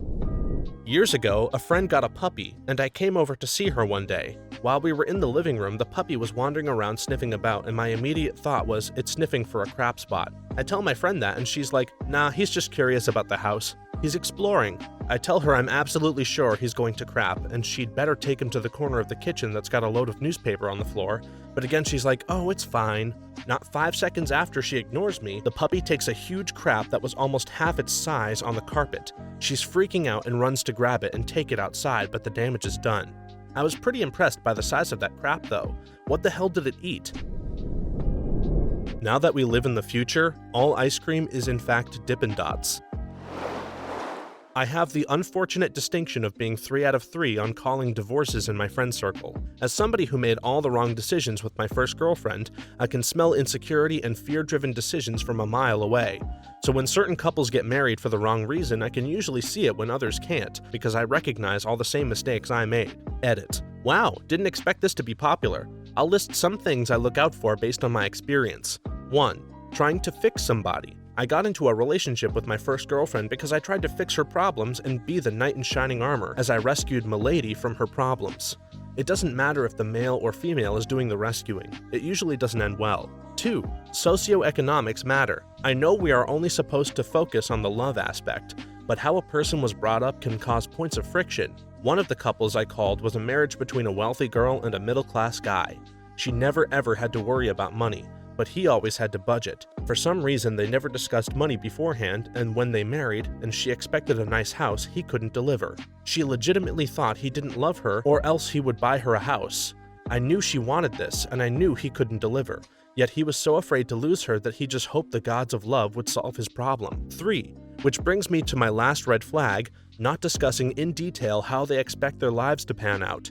It doesn't matter if the plan actually works, but getting an understanding of where your life partner stands is key. All 3 out of 3 couples never discuss things like what kind of a house they want, how many kids, who will take care of the aging parents, etc. A few expensive divorces later, this is what all my buddies said they wish they would do. This is not a complete list, of course, as other subtleties matter, but usually any one of these glaring red flags is a sign that things aren't so dandy. Star Wars Battlefront 2015 being a hollow shell of a game that was nothing like its predecessors. The Iceland travel boom. That Mars One initiative has no future and is possibly a scam, funding what needs to be an international multi-billion space adventure with advertising sales on a reality show. Get the F out of here. Superman vs. Batman getting crucified by the critics. My wife and I predicted the 2008 housing bubble. We sold an investment property that we believed had become overvalued for the area and used the proceeds to buy 2 new properties. A year later, that property we sold was in foreclosure. Did the same with my grandmother's house. It was an absolute trash heap and required tens of thousands of repairs. We figured the market was never going to be better and sold it as is for over $100K. That was in early 2007. By the time the purchaser finished repairs and resold it, the local market was in the toilet. I think they resold it for $110K or something. It was excellent timing. Minecraft being one of the most popular video games of all time. Brexit. The Stay campaign was so disorganized and late to the game, then they campaigned in a fashion that implied the UK would be fine out of the Union, but better if they stayed. Nobody seemed eager to jog people's memory of why the UK joined in the first place. Now the nation of shopkeepers have no market. The continental system is going to work. In 2020, everything will be futuristic because every cyberpunk/sci-fi novel plot starts out in the 2020s. The upcoming tech bubble burst. All those unicorn companies making no real money, but getting $1 billion+ valuations with insanely overpriced stock. My friend's divorce. They had sex. The pastor found out and got angry. They decided to get married at 18. Everyone going on how they would be together. I kept my mouth shut the whole time, but come on, people. The backlash against Bill Nye. He used to guest host Neil deGrasse Tyson's podcast, and he would use the same condescending attitude that he does in his Netflix show. Really turned me off to him. Tyson and Bill are trying to follow in the footsteps of Carl Sagan. Their mistake is in their delivery. Sagan always explained things as if he was discovering something for the first time, and in doing so invited you to join him in the wonder and curiosity of it all. Tyson and Bill explain things as if you're an adversarial plebe who needs it explained to you, and they are the benevolent scientists there to enlighten you. Granted, the political climate of today and Sagan's day are very different, and I believe that has an effect on this. I remember vividly during the 9/11 attacks, my dad said, "The awful thing is, everyone around there is fricked because of the amount of asbestos that's probably in those buildings." He's a structural engineer. Now there are concerns that the number of deaths due to asbestos dust inhalation may be greater than the number of people initially killed. I remember reading about people saying that the air smelled like burnt oven mitt for weeks afterward, and I thought, doesn't anyone realize that you're all breathing right now? Uber. When smartphones became a thing and Apple was doing the "there's an app for that" commercials, I was traveling a lot for work, and I thought that it would be awesome if someone could come up with an app to call a cab to your location. Even talked about it with my friends, and wrote up plans. Thought about integrating GPS so that you would always know how much the ride was going to cost, which was always a pain in traditional cabs if you were on a budget. Then I just kind of forgot about it until Uber showed up, and I was like, damn, that could have been mine. The Steam box being a huge failure, and Valve not being a developer of video games anymore. In 2006, I wrote my final paper on my macro econ class about the home loan industry, and it would be better for everyone if brokers were paid on loans they closed as an annuity that grew over time, giving them a vested interest in making sure their clients paid on their loans. My conclusion was that the instant gratification of being paid at the close of escrow, easy access to money, and predatory loan brokers would cause the housing market to crash. My professor gave me a B, saying that it was an excellent paper, but the premise was flawed. People should be paid what they are entitled to, and the Fed would never let that happen. In 2009, that same professor contacted me via Facebook to apologize. Johnny Manziel being a bust. The war in Iraq. How anybody thought we were doing anything but posturing to invade is beyond me. The media fed us the narrative given to them by the government, and Americans ate it up like it was true. The search for WMDs was a snipe hunt in reverse. I was the reverse in some sense. I was in elementary school when the war started, but my parents would always listen to the news in the car on the way to school, and I'd passively absorb it. And I remember hearing for a long time about Afghanistan, and then all of a sudden we were at war with Iraq. I was super confused. For a long time, I thought my confusion was just a result of having been in elementary school at the time, but years later I read a book about the decision to go to war with Iraq, and the rapidity of the pivot would have justified confusion even for an adult. Lance Armstrong doping. Pro cycling was/is known to be chock full of dopers, and this guy was consistently outperforming the rest of the pack, including some/many cheaters.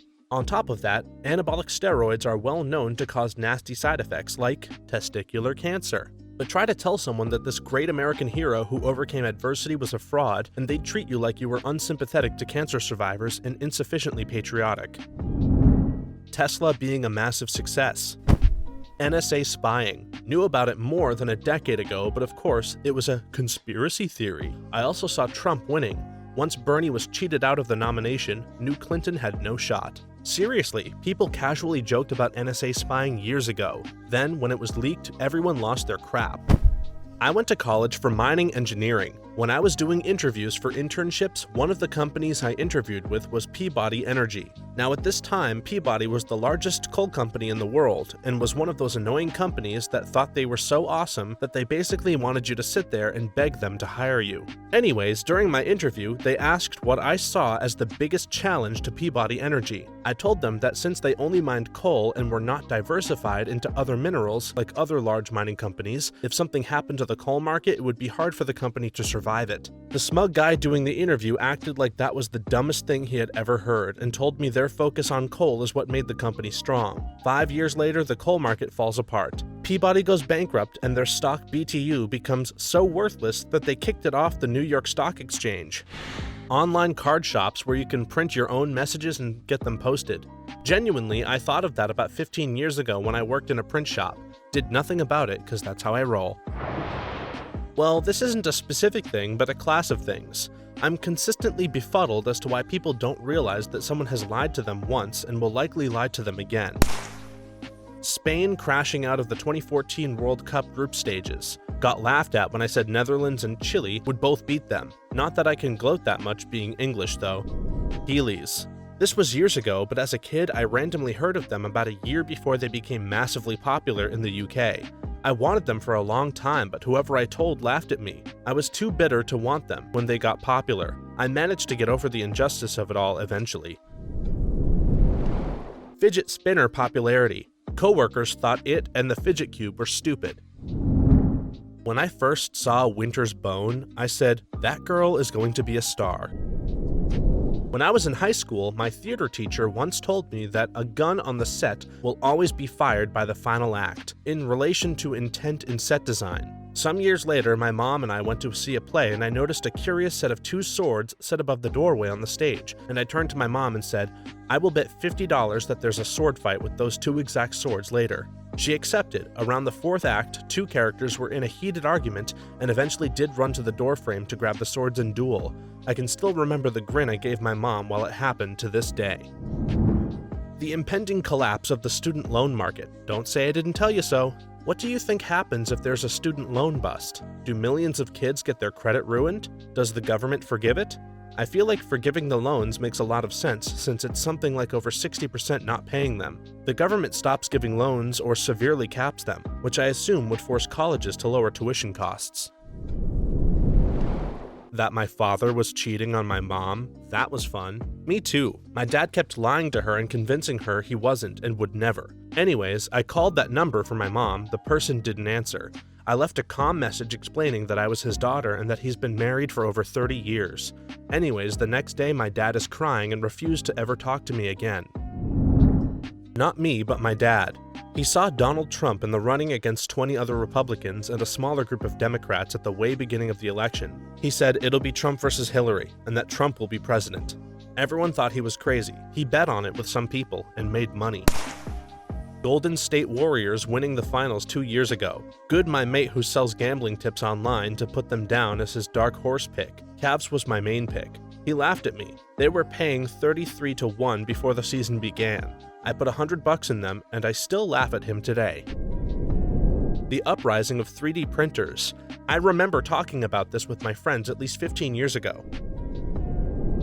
I was telling anyone within earshot in 2002 that the Iraq War would be a massive disaster, that we would take 10 years or more to set up a flimsy democracy. At the time, matter of months was a common prediction, and it would collapse immediately after we inevitably withdraw.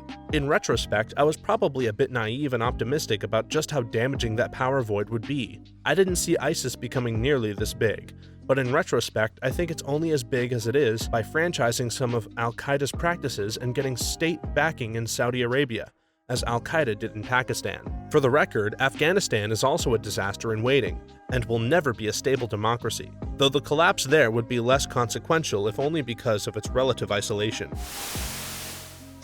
The need for some way to indicate sarcasm on the internet. The ending of Shutter Island. For Christ's sake, how did nobody predict that one?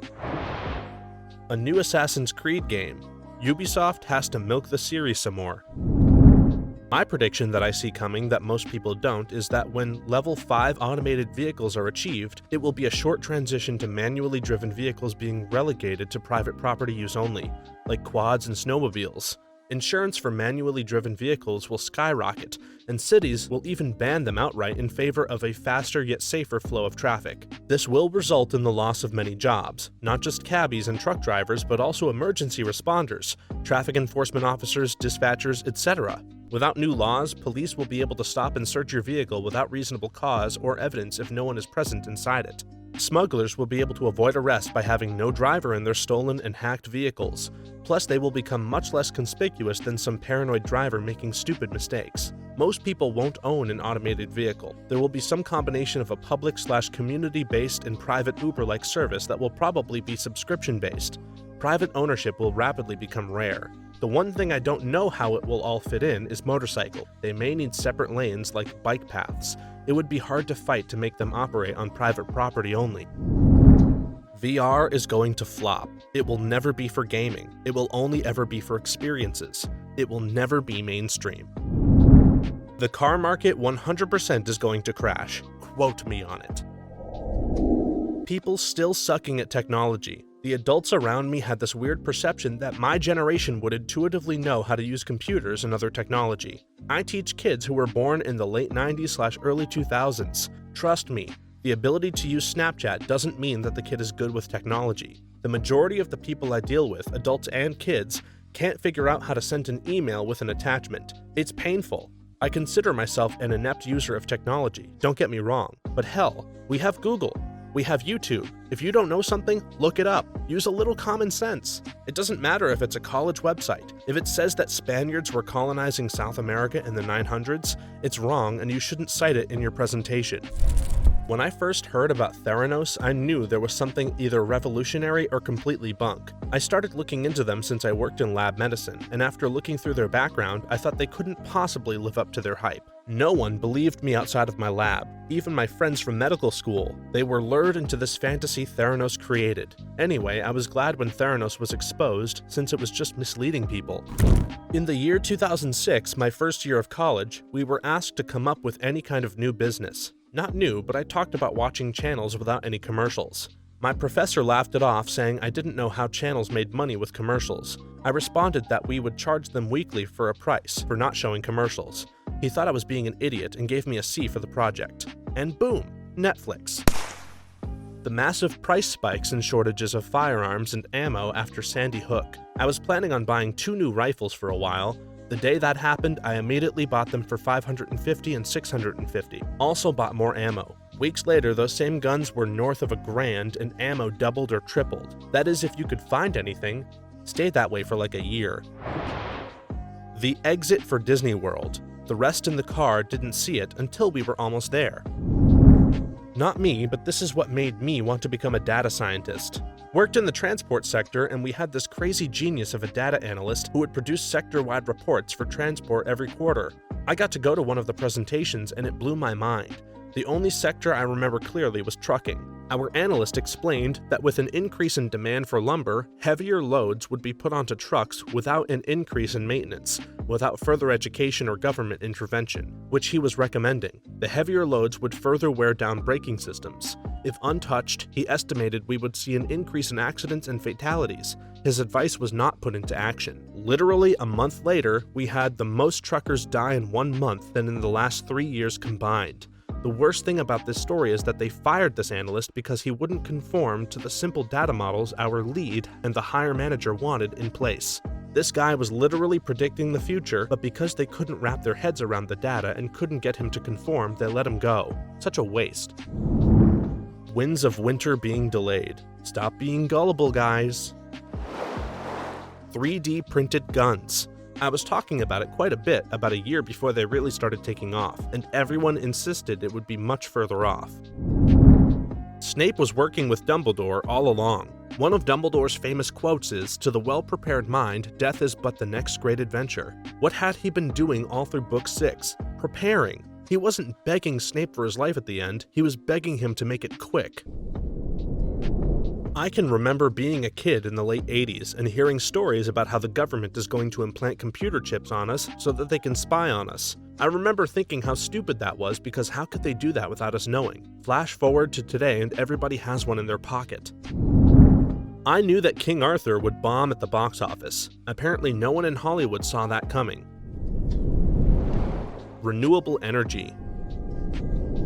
CDs. When they first came out in the 80s, they were very expensive, but I started collecting them instead of vinyl. Friends said I was nuts because these things are never going to catch on, but I insisted they would be the future. At least for the next 20 years, they were. Guess now everybody is streaming and people are starting to collect vinyl again, and my friends from back then get the last laugh. I also ran in the 80s and did a lot of sports before running and jogging and exercise became a thing. Thanks for watching until the end. If you have a similar story to these that you want to share with us, please leave it in the comments below. If you enjoyed this video, please leave us a like and subscribe. For more videos like this one right now, please stop by our channel. Thanks again, and see you next time.